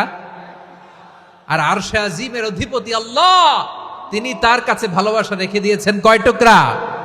তাহলে এবার আওয়াজ করে বলেন, আল্লাহর রাগ বেশি নাকি দয়া বেশি? আল্লাহ তুমি দয়ার সাগর রহমানুর রহিম, তোমার দয়ায় পূর্ণ আমার সারা নিশিদিন। সবাই পড়েন, আল্লাহ তুমি দয়ার সাগর রহমানুর রহিম, তোমার দয়ায় পূর্ণ আমার সারা নিশিদিন। আল্লাহু আকবার। আল্লাহ বলেন, রাহমাতি ওয়াসিআত কুল্লা শাই, গোটা বিশ্বের সব জায়গায় আমি আল্লাহর রহমত বিস্তৃত, এমন কোন জায়গা নাই যেখানে আমি আল্লাহর রহমত নাই। ঠিক কিনা বলেন? এমন কোন জায়গা নাই আমি আল্লাহর রহমত নাই। আমি আল্লাহর রহমত ছাড়া গাছের একটা পাতা নড়ে না। আমি আল্লাহর দয়ার রহমত ছাড়া গাছের একটা পাতা পড়ে না। আমি আল্লাহর দয়ার রহমত ছাড়া আকাশ থেকে এক ফোঁটা বৃষ্টি ঝরে না। তিনি হলেন রহমান, তিনি হলেন রাহিম। ঠিক কিনা বলে? আল্লাহরে চিনতেছেন? আলোচনার বিষয় কি? আসুন আমাদের রবকে চিনি। তিনি হলেন আর রহমান, তিনি হলেন আর রাহিম। তার দয়ার কোনো শেষ নাই, তার মায়ার কোনো শেষ নাই। বনি ইসরাইলের এক লোক 500 বছর আল্লাহর ইবাদত করেছে। কয় বছর? কোথায় জানেন? সাগরের মাঝখানে এক পাহাড়। ওই পাহাড়ের উপরে বসে 500 বছর টানা আল্লাহর ইবাদত। দিনে আর রাতে একবার করে নিচে নামতেন। সেখানে আল্লাহ তাআলা পাথরের ভেতর থেকে তার জন্য মিঠা পানির ব্যবস্থা করে দিয়েছেন, আর একটা ডালিম গাছের ব্যবস্থা করে দিয়েছেন। সকালে নামলে একটা টসটসে ডালিম, রাতে নামলে টসটসে ডালিম। এগুলো খেয়ে খেয়ে 500 বছর সে আল্লাহর ইবাদত করেছে। আর সে আল্লাহর কাছে বলেছে, আল্লাহ আমি যখন মারা যাব সেজদারত অবস্থায় যেন মারা যাই। ঠিকই আল্লাহ সেজদারত অবস্থায় সাইয়েদনা আজরাইলকে পাঠিয়ে দিলেন। সেজদারত অবস্থায় লোকটা মারা গেল। 500 বছর ইবাদতের পরে আল্লাহর দরবারে কিয়ামতের কঠিন ময়দানে যখন লোকটা হাজির হয়ে যাবে, আল্লাহ বলবেন, আদখিলু আবদি আল জান্নাতা বিরহমাতি, আমার বান্দাকে আমার দয়া, আমার ভালোবাসা দিয়ে জান্নাতে ঢুকায়া দাও। 500 বছর ইবাদত করছে তো আমার দয়ায় আমার বান্দারে জান্নাত দাও। এই বান্দা বলে, বালবি আমালি, আল্লাহ তোমার দয়া লাগবে কেন? আমি আমার আমল দিয়ে জান্নাতে যেতে চাই। কি দিয়ে? কথা বুঝে নাই বোধহয়। আল্লাহর এই বান্দা কি দিয়ে জান্নাতে ঢুকতে চায়? আমল দিয়ে। আল্লাহ বলছে, আমার দয়ায় আমার বান্দারা জান্নাতে নিয়ে যাও। ফেরেশতারা এ বলে, আল্লাহ তোমার দয়া লাগবে কেন? সেজদা তো কম দেই নাই, জিকির করতে করতে 500 বছর শেষ করে দিলাম, আবার তোমার দয়া লাগবে? আমি তো আমার আমলেই জান্নাতে যেতে পারি। আল্লাহ বলবেন, তাই ঠিক আছে, আমি চাইলাম দয়া দিয়ে জান্নাত দিব, তুমি চাইলে আমল দিয়ে ঢুকবা। ঠিক আছে, তোমার আমল আর আমার যে দয়া দুইটার একটু মাপ দেই। তোমার 500 বছরের ইবাদত এক পাল্লায় রাখো। আর আল্লাহ বললেন, আমি যে দয়া করে এই দুনিয়ার নাজ নেয়ামত বিউটি সৌন্দর্য দেখার জন্য তোমার 2টা চোখ দিয়েছিলাম, 2টা নয়, একটা চোখ আরেক পাল্লায় রাখো। রাখা হবে, দেখা যাবে ওই 500 বছরের ইবাদত হালকা হয়েছে, আর মুহূর্তের মধ্যে আল্লাহর দেয়া একটা চোখের নেয়ামত ভারী হয়ে গিয়েছে। আল্লাহ বলবেন, তোমার কথা মতো মাপ দেয়া হলো, এবার ফলাফল দেখো, হিসাব বলে তুমি এখন জাহান্নামে যাবা। Go to the hell fire, যাও এবার জাহান্নামে যাও। মাপ জোখে যখন আসছো আমার সাথে হিসাব ক্যালকুলেশন, যাও তুমি এবার জাহান্নামে যাবা।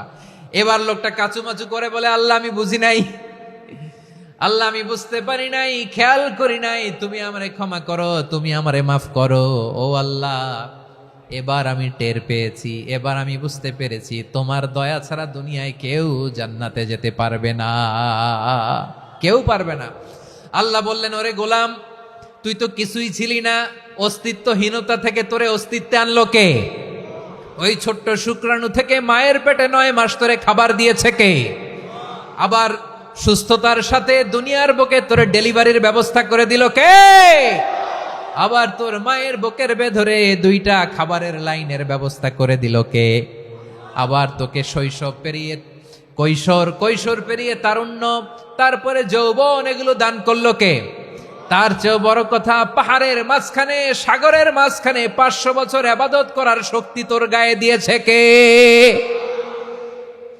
এই সাগরের মধ্যে লোনা পানি, লবণের পানি মুখে দেয়া যায় না, সেখান থেকে আমি পাহাড়ের ভেতর থেকে মিঠা পানির ব্যবস্থা করে দিলাম। ওই জায়গায় তোরে রিজিকের বন্দোবস্ত করলো কে? সকাল বিকাল 2 বেলা টসটসে ডালিম খাওয়ার ব্যবস্থা করে দিল কে?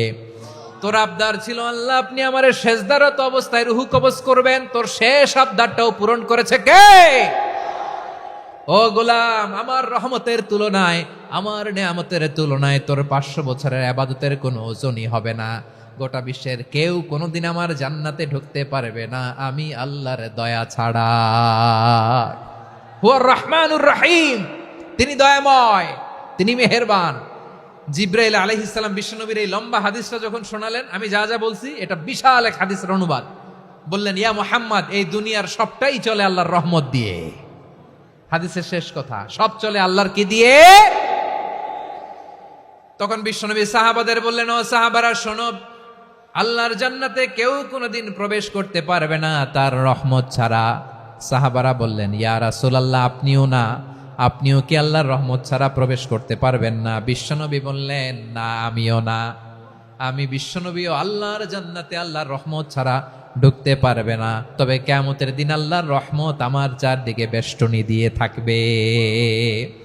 আল্লাহ নিজের পরিচয় দিয়ে বললেন, আলিমুল গায়বি ওয়াশ শাহাদাতি হুয়ার রহমানুর রহিম। আমি হলাম রহমান, আমি রাহিম। আল্লাহরে চিনছেন? ওবারখালীর ভাইয়েরা, আপনার রবকে চিনতে পারতেছেন? তিনি দয়ার সাগর, তিনি মায়ার সাগর। তার দয়ার সাগর যে কত বড় আপনার কল্পনাতেও নাই।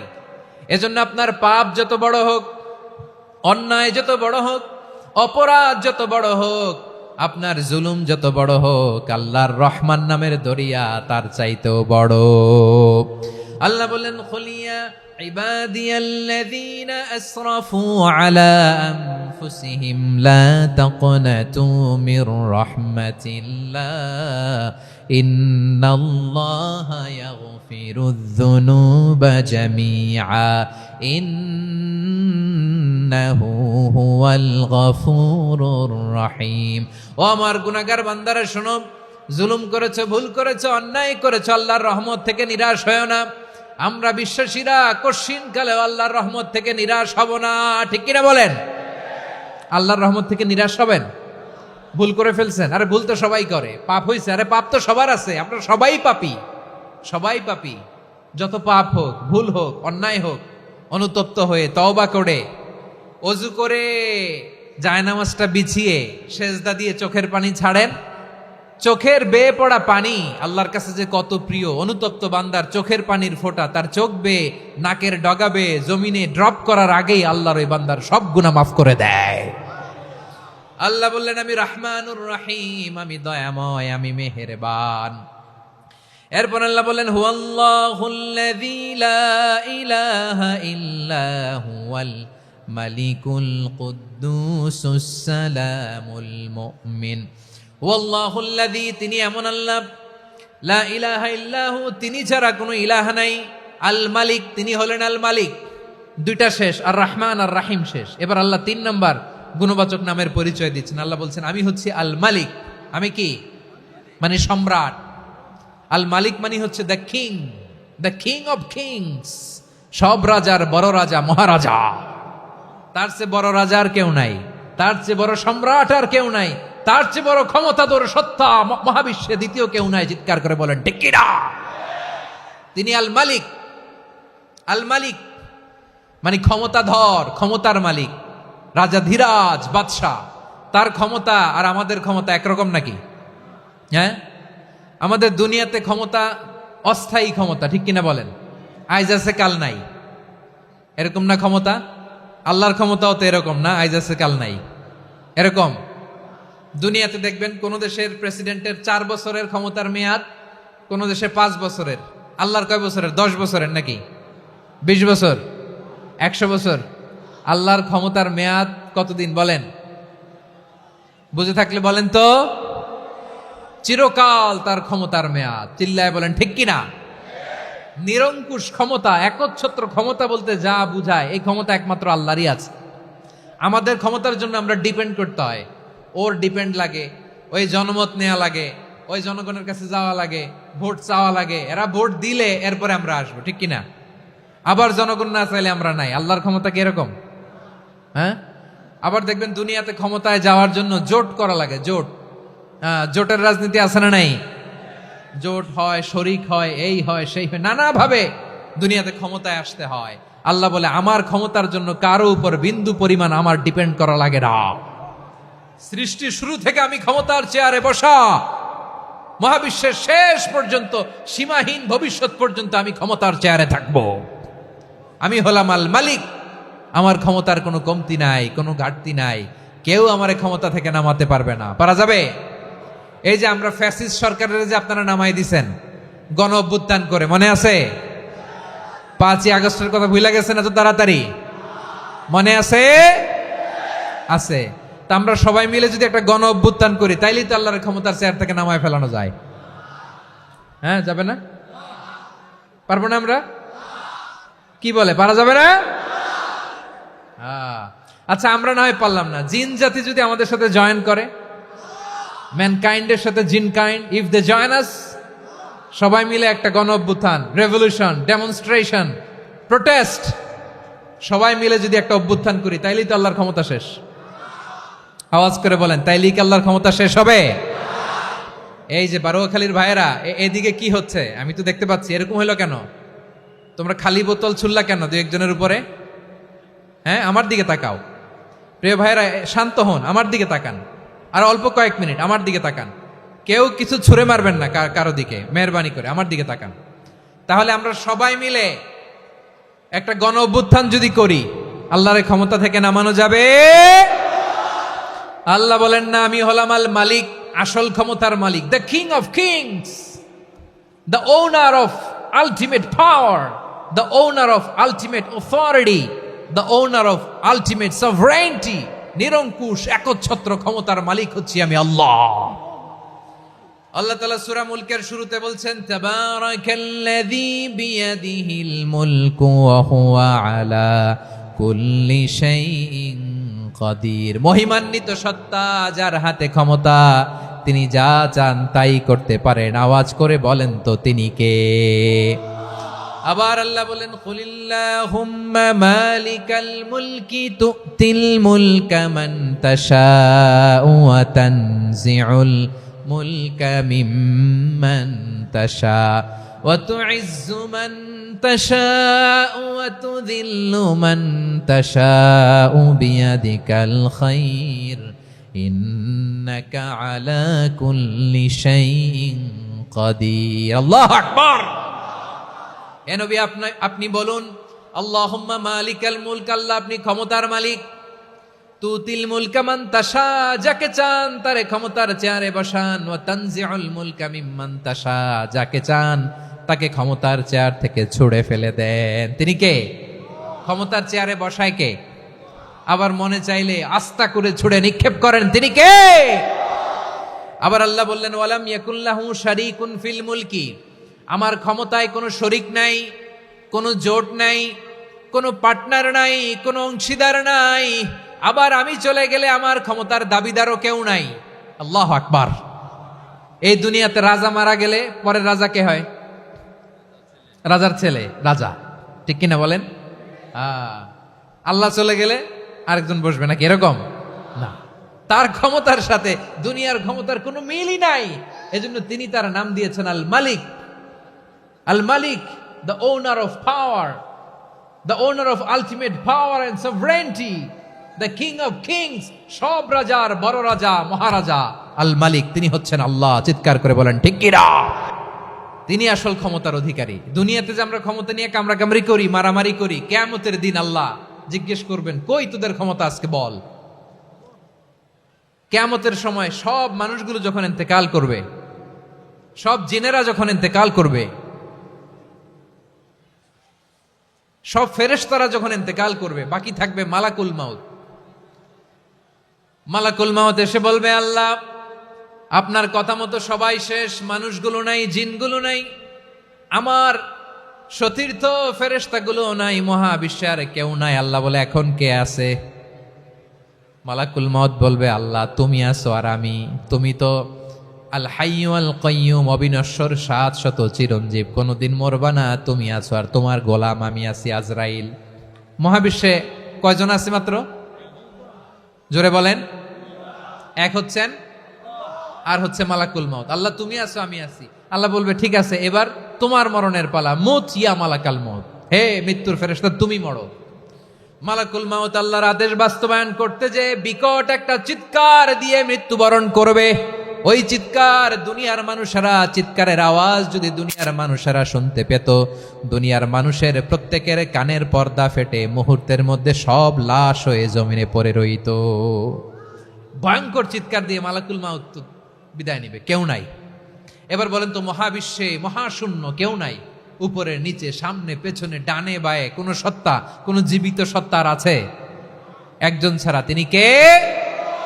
কুল্লু মান আলাইহা ফানি ওয়া ইয়াবকা ওয়াজহু রাব্বিকা যুল জালালি ওয়াল ইকরাম।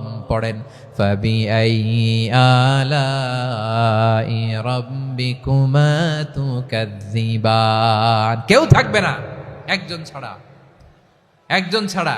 এই ড্রোন দেখে হাত নাড়ালে হবে? আমার দিকে তাকাইতে হবে, কথা শুনতে হবে। মহাবিশ্বে কেউ নাই একজন সত্তা ছাড়া। আওয়াজ করে বলেন, তিনি কে? এবার আল্লাহ ডেকে বলবেন, লিমানিল মুলকুল ইয়াউম, লিমানিল মুলকুল ইয়াউম। ক্ষমতা কার? Who belongs the kingdom today, who belongs the power authority today, who belongs the sovereignty today. আজকে ক্ষমতা কার? দুনিয়াতে ক্ষমতা নিয়ে এত কামড়াকামড়ি, দুনিয়াতে চেয়ার নিয়ে এত মারামারি, এত অত্যাচার, এত রক্তপাত, এত ব্লাডশেড। আজকে বলো তো ক্ষমতা কার? কার ক্ষমতা? মহাশূন্যে কোনো আওয়াজ নাই, শুধু আমার রবই বলবেন, লিমানিল মুলকুল ইয়াউম। আজকে ক্ষমতা কার? কোনো আওয়াজ নাই, উত্তর দেওয়ার মতো জীবিত কোনো সত্তা নাই, ফলে কেউ উত্তর দিতে পারবে না। আল্লাহ নিজেই প্রশ্নের উত্তর দিয়ে বলবেন, লিল্লাহিল ওয়াহিদিল কাহ্হার। একচ্ছত্র অধিপতি, ক্ষমতার মালিক আল্লাহ ছাড়া কারোর জন্য কোনো ক্ষমতা নাই। চিল্লায় বলেন ঠিক কি না? তাহলে আর রহমান আর রাহিমের পরে আমরা জানলাম আমার আল্লাহর আরেকটা সুন্দর গুণবাচক নাম হচ্ছে আল মালিক। কি নাম? আল মালিক, মানে দ্য কিং, রাজাধিরাজ, সব রাজার বড় রাজা, মহারাজা। এরপরে 4 নম্বরে আল্লাহ বললেন আল কুদ্দুস, তিনি হলেন আল কুদ্দুস। আল কুদ্দুস মানে হচ্ছে অতি পবিত্র, মহাপবিত্র, the most holy, the absolutely pure, যার কোনো খুঁত নাই।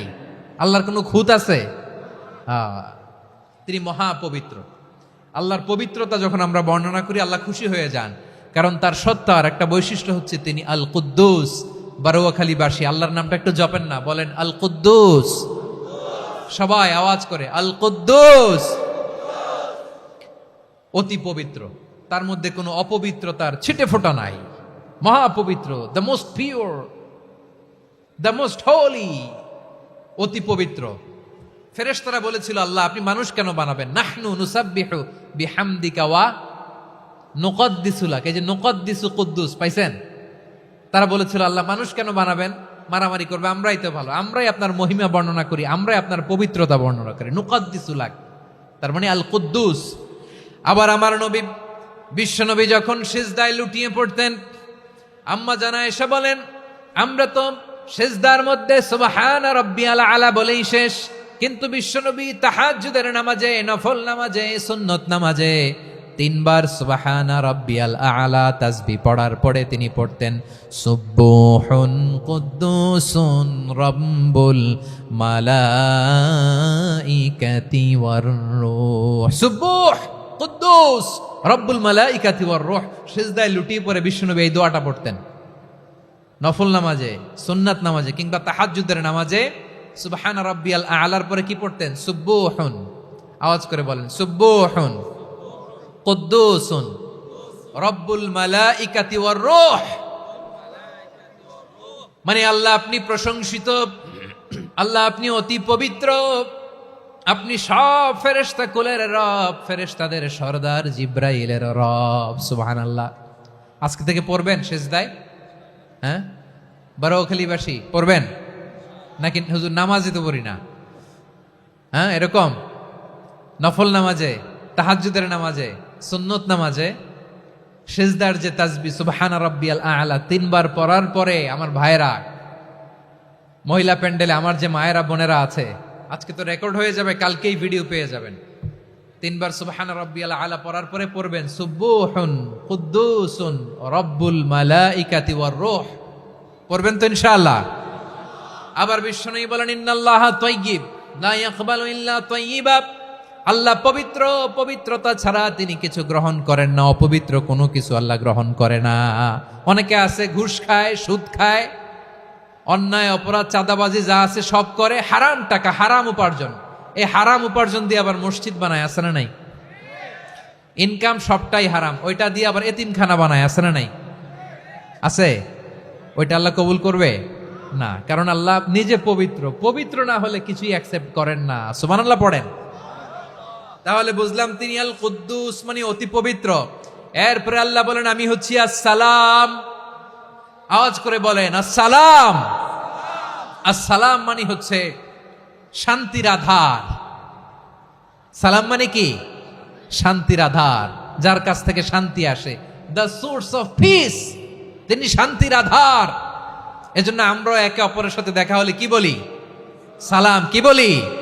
সালাম সালাম হাজার সালাম সকল শহীদ স্মরণে আমার হৃদয় রেখে যেতে চাই তাদের স্মৃতির চরণে। সবাই বলেন সালাম সালাম হাজার সালাম সকল শহীদ স্মরণে আমার হৃদয় রেখে যেতে চাই তাদের স্মৃতির চরণে। পড়েন আমিন। আমরা সকল ভাষা শহীদ, সকল মুক্তিযোদ্ধা, তাদের জন্য দোয়া করি এবং 24-এর ছাত্র নাগরিক অভ্যুত্থানে যারা শাহাদাতের সর্বোচ্চ নাজরানা পেশ করে এই নতুন ভোরের বাংলাদেশ আমাদেরকে উপহার দিয়েছে, তাদের জন্য আল্লাহর কাছে দোয়া করি। সবাই বলেন আমিন। আমার প্রিয় বারোয়াখালীবাসী, আপনার কি ক্লান্ত হয়ে গেছেন? কষ্ট হচ্ছে? তাহলে 2-4 জন দাঁড়াচ্ছেন কেন? এই যে 2-1 জন যে বোতল ছুঁড়ে মারছো, তোমাদেরকে কি আমি দেখি নাই মনে করছো? এই বোতল ছুঁড়ে মারলা কেন? বসো বসো। হ্যাঁ, মেহেরবানি করে বসবেন, মেহেরবানি করে বসবেন। সবাই আওয়াজ করে তাকবীর পড়ুন, লিল্লাহে তাকবীর। এই আপনাদের গলার আওয়াজ। এতগুলো মানুষ তাকবীর পড়লে এতটুকু আওয়াজ হয় আমি বিশ্বাস করি না। আওয়াজ করে পড়েন সবাই, লিল্লাহে তাকবীর, লিল্লাহে তাকবীর, লিল্লাহে তাকবীর। আল্লাহর একটা নাম হচ্ছে আসসালাম, মানে হচ্ছে শান্তির আধার, দ্য সোর্স অফ পিস। শান্তি দেওয়ার মালিক কে? এজন্য শান্তি চাইবো কার কাছে? আল্লাহ তুমি আমার দেশটাকে শান্তিময় করো, বলেন আমিন।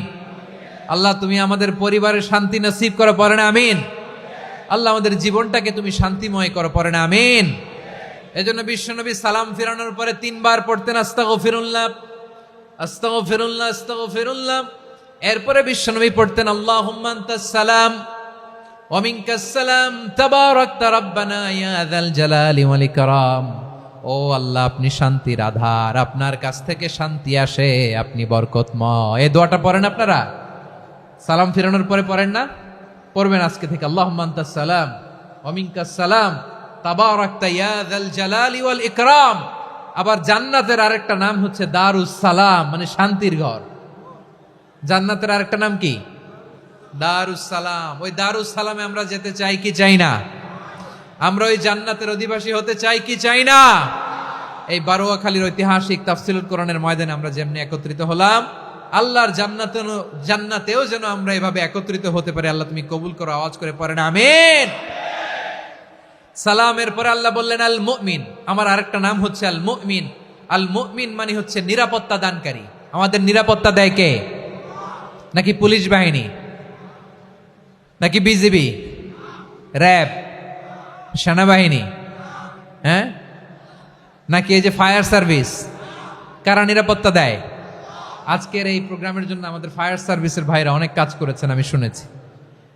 ভাইরা স্পেশালি দোয়া চেয়েছেন এবং তাদের একটা সুনাম আছে বাংলাদেশে। জীবনের ঝুঁকি নিয়ে ফায়ার সার্ভিস বাহিনী তারা বিপন্ন মানবতাকে রক্ষা করে, ঠিক কিনা বলেন? আমি ভাইদের জন্য দোয়া করি, এই ফায়ার সার্ভিস ইউনিটকে, এই ডিপার্টমেন্টকে আল্লাহ তাআলা তুমি কবুল করো। ওনারা আমাদের শৃঙ্খলা, শান্তি শৃঙ্খলা, সিকিউরিটি এনশিওর করেন, কিন্তু আসল নিরাপত্তা দেওয়ার মালিক কে? অনেক সময় এরকম হয় না যে অনেক সিকিউরিটি দিয়ে রাখছে, কিন্তু স্নাইপার দিয়ে এমন ভাবে গুলি করছে একেবারে বড় সাহেবের মাথায় যে গুলি লাগছে, আছে না নাই? এখন সবাই মিলে বডিগার্ডের ধরে, যাই বেটা বডিগার্ড, এত টাকা দিয়ে বডিগার্ড রাখছি, আমাদের স্যারের মাথায় গুলি লাগলো কিভাবে?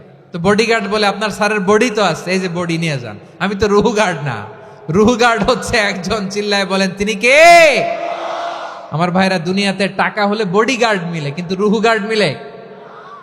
রুহু গার্ড মিলে? যা আমি 10 লক্ষ টাকা দিব, রুহু গার্ড লাগবে, আমার রুহু কেউ চিনে নিতে পারবো না, এরকম পাওয়া যায়? কি পাওয়া যায়? হ্যাঁ, বডিগার্ড পাওয়া যায়, রুহু গার্ড পাওয়া যায় না। ওই রুহের নিরাপত্তা দেয় কে? আল মুমিন, দ্য প্রোভাইডার অফ সিকিউরিটি। তিনি নিরাপত্তা দেয় তার নেককার বান্দাদেরকে, দুনিয়াতে নিরাপত্তা দেয়, আখিরাতেও নিরাপত্তা দেয়, ঠিক কি না? আবার আল্লাহ বললেন, আল্লাযী আত'আমাহুম মিন জু'ইন ওয়া আমানাহুম মিন খাউফ। তিনি এমন সত্তা যিনি ক্ষুধা লাগলে তোমাদেরকে খাদ্যের ব্যবস্থা করে, আবার ভয়ের সময় তিনি তোমাদেরকে নিরাপত্তার ব্যবস্থা করে, ঠিক কিনা বলেন? দিও তৃষ্ণা পেলে ঠান্ডা পানি, ক্ষুধা পেলে লবণ ভাত, আল্লাহ এই গরিবের শোনো শোনো মোনাজাত, আল্লাহ এই গরিবের শোনো শোনো মোনাজাত, আল্লাহ এই গরিবের। দিও তৃষ্ণা পেলে ঠান্ডা পানি, ক্ষুধা পেলে লবণ ভাত, আল্লাহ এই গরিবের। পড়ে না আমিন? আমরা যখন বিপদে পড়ি নিরাপত্তা দেয় কে? সাগরের তুফানের ভেতরে পড়ে যখন আল্লাহর কাছে ফরিয়াদ করি আমাদেরকে বাঁচায় কে? বিমানের ভেতরে যখন বিপদে পড়ি, যখন আল্লাহর কাছে সাহায্য চাই, বাঁচায় কে? কঠিন বিপদের মুহূর্তে আমাদেরকে সিকিউরিটি দেয় কে? সে আল্লাহ বললেন, আমার আরেকটা নাম হচ্ছে আল মুমিন, আমি নিরাপত্তা দেই। এরপরে আল্লাহ বললেন, আমার আরেক নাম হলো আল মুহাইমিন। আরেক নাম কি? আল মুহাইমিন। আল মুহাইমিন মানে হচ্ছে দ্য ওভারসিয়ার, দ্য অবজারভার, পর্যবেক্ষক, যিনি মনিটরিং করেন আমাদের সব অ্যাক্টিভিটি, তিনি মনিটরিং করেন। কোনোভাবে তার চোখকে ফাঁকি দেয়া যায় না। আল্লাহর চোখ ফাঁকি দেয়া যায়? আচ্ছা, আওয়াজ করে বলেন তো, পুলিশ ভাইদের চোখ, পুলিশের চোখ মাঝে মাঝে ফাঁকি দেয়া যায় কি যায় না? সেনাবাহিনীর চোখ, র্যাবের চোখ, ইনকাম ট্যাক্স অফিসারের চোখ, দুর্নীতি দমন কমিশনারের চোখ, কিন্তু আল্লাহর চোখ? আল্লাহর চোখকে কশ্চিনকালেও কখনো ফাঁকি দেয়া যাবে? যেখানেই যান, ঘরের ভেতরে ঢুকে জানলা লাগিয়ে দরজাটা লক করে যদি অন্যায় করেন, পাপ করেন, দুনিয়ার কোন চোখ দেখে নাই, দেখেছে কে? পর্দার আড়ালে যে যদি পাপ করেন, দেখে নাই, দেখেছে কে? গহীন সাগর তলে ঢুকেও যদি অন্যায় করেন, কেউ দেখে না, সেটা দেখেন কে? আপনি কি ভাবছেন আটলান্টিক মহাসাগরের ভিতরে চলে গেলে তো আল্লাহ দেখবে না? প্রিয় বারোয়াখালীবাসী, আপনারা ওশেন গেট কোম্পানি নাম শুনছেন? ওশেন গেট, তারা এই যে টিটান সাবমার্সিবল একটা সাবমেরিনের মতো বানাইছিল, যেটা টাইটানিক জাহাজের ভগ্নাংশ দেখার জন্য অনেক লোক যে মারা গেছিল না, ওটা সাগরের একেবারে গহীনে চলে যায়। এই টিটান সাবমার্সিবল দিয়ে সাগরের একেবারে গহীনে চলে যাওয়া যায়। তো ওইটার ভিতরে ঢুইকা যদি আপনি আটলান্টিকের তলায় চলে যান, তাইলেই তো আল্লাহর ফাঁকি দিতে পারবেন, আর তো আল্লাহ দেখতে পারবে না। পারবে না? সাগরের অতল গহ্বরে চলে গেল, পাহাড়ের সুরঙ্গের ভেতরে ঢুকে গেল, মহাকাশ স্টেশন পাড়ি দিয়ে মঙ্গলে পাড়ি জমালেও আমার আল্লাহর চোখ কশ্চিনকালেও ফাঁকি দেয়া যাবে? এজন্য সে আল্লাহ বললেন, লা তুদরিকুহুল আবসার ওয়া হুয়া ইউদরিকুল আবসার ওয়া হুয়াল লাতীফুল খাবীর। আমার আল্লাহ দৃষ্টির আয়ত্তে নন, কিন্তু দুনিয়ার সব দৃষ্টি আমার আল্লাহর আয়ত্তে, ঠিক কিনা? সূক্ষ্মদর্শী, সূক্ষ্ম থেকে সূক্ষ্ম পাপ কাজ যেভাবে যেমনটি করেন সব দেখেন। মুখে না বললে অন্তরেও চিন্তা করলো, অন্তরে চিন্তার উদ্রেক ঘটেছে, ওইটা তো কেউ জানে না, কিন্তু জানেন কে? এভাবে যিনি সূক্ষ্মভাবে মনিটর করেন, ওভারসি করেন, অবজারভেশন করেন, তার নাম হচ্ছে আল মুহাইমিন, পর্যবেক্ষক। আসুন আমাদের রবকে চিনি। বারোয়াখালীর ভাইরা, চিনতেছেন? কার সামনে কপাল ঘষে সেজদা দেন তারে চিনে নেন। কার সামনে ফরিয়াদের দুই হাত উঠে কাঁদেন, দুই হাত তুলে রোনাজারি করেন, তাকে জেনে নেন তিনি হচ্ছেন আল মুহাইমিন, দ্য অবজারভার, পর্যবেক্ষক। কেউ যেটা দেখে না সেটা দেখেন কে? এরপরে আল্লাহ বললেন আমার আরেকটা নাম হলো আল আজিজ। আল আজিজ মানে মহাপরাক্রমশালী, মহাশক্তিধর। আল আজিজ, দ্য অলমাইটি, দ্য অলমাইটি, মহাশক্তিধর, মহাপরাক্রমশালী, যার মোকাবেলায় কেউ টিকতে পারে না, যার সিদ্ধান্তের সামনে কেউ বাধা হয়ে দাঁড়াতে পারে না, যার ক্ষমতার সামনে পৃথিবীর সব ক্ষমতা নস্যি, তুচ্ছ, নগণ্য, অসহায়, তার নাম হচ্ছে আল আজিজ। সুবহানাল্লাহ পড়বেন না? আল আজিজ, মহাপরাক্রমশালী, ক্ষমতাধর, শক্তিধর, দ্য অলমাইটি, যার ক্ষমতার মোকাবেলায় কেউ দাঁড়াতে পারে না, যার সিদ্ধান্তের সামনে কেউ বাধা হয়ে টিকতে পারে না, যার শক্তির সামনে সবাই অসহায়, দুর্বল। সুবহানাল্লাহ, তিনি হচ্ছেন আল আজিজ। আল্লাহ বলেন আল্লাযী খালাকাল মাউতা ওয়াল হায়াতা লিয়াবলুয়াকুম আইয়ুকুম আহসানু আমালা ওয়া হুয়াল আজিজুল গফুর। তিনি এমন সত্তা যিনি জীবন তৈরি করেছেন, মরণ তৈরি করেছেন, যাতে করে পরীক্ষা নিতে পারেন তোমরা কে কর্মে সেরা। তিনি হলেন আল আজিজ আল গফুর। তিনি ক্ষমাশীল, আবার তিনি শক্তিধর। তার শক্তির সামনে কেউ টিকতে পারে? আমরা পৃথিবীর সব দেশের মিলিটারি ব্যাটালিয়ন নিয়ে যদি আল্লাহর সামনে দাঁড়াই, তাহলে তো আর আল্লাহ পারবে না, নাকি? হ্যাঁ, পৃথিবীর সবচাইতে শক্তিশালী সেনাবাহিনী কোন দেশের জানেন? হ্যাঁ, আমেরিকার সেনাবাহিনী, তারপরে রাশিয়ার সেনাবাহিনী, চীনের সেনাবাহিনী, সব সেনাবাহিনী, নৌবাহিনী, বিমান বাহিনী যত আছে সব নিয়ে যদি আল্লাহর সামনে দাঁড়াই, পারবে তখন আল্লাহ আমাদের সাথে? হ্যাঁ, তার সামনে কোনো ক্ষমতা টিকতে পারে না, তার সামনে কেউ বাধা হয়ে দাঁড়াতে পারে না, তার সামনে গোটা বিশ্ব মুখ থুবড়ে থাকে, অসহায়। তার নাম হচ্ছে আল আজিজ। চিল্লায় পড়েন সুবহানাল্লাহ। এরপরে আল্লাহ বললেন আমি হলাম আল জব্বার। জব্বার মানে দুর্দণ্ড, প্রতাপশালী, দ্য ডমিনেন্ট, যিনি সবাইকে বশ মানাতে পারেন, সবাইকে অনুগত করতে পারেন, যিনি সবাইকে পূর্ণ নিয়ন্ত্রণ করতে পারেন, তার নাম হচ্ছে আল জব্বার। আল্লাহ বলেন হুয়াল কাহিরু ফাওকা ইবাদিহি ওয়া হুয়াল হাকীমুল খাবীর। কাহিরু ফাওকা ইবাদি, তিনি বান্দাদের উপর কাহের, একচ্ছত্র নিয়ন্ত্রণকারী। তিনি যেমন চান তেমন ভাবে বশ মানাতে পারেন সবাইকে। তিনি হচ্ছেন আল জব্বার। তিনি কি? বিশ্বনবী ফরমান ইয়াখুদুল জব্বারু ইয়াউমাল কিয়ামাতি সামাওয়াতিহি ওয়া আরদাহু বিয়াদিহি। রব্বুল আলামিন কিয়ামতের দিন 7 আসমান 7 জমিন হাতের মুঠোয় নিয়ে এরকম ধরবেন। সুবহানাল্লাহ পড়েন। 7 আকাশ 7 জমিন আল্লাহর হাতের মুঠোয়। আমি যেরকম হাতের মুঠা করছি এরকম নাকি? না, যেমনটি আল্লাহর শানে খাটে ঠিক তেমন। সুবহানাল্লাহ বলেন। আল্লাহর সাথে কারো তুলনা হয়? তাহলে বলেন তো আল্লাহ দেখতে কার মতো? আওয়াজ করে বলেন, আল্লাহ আল্লাহর মতো। আল্লাহ কার মতো?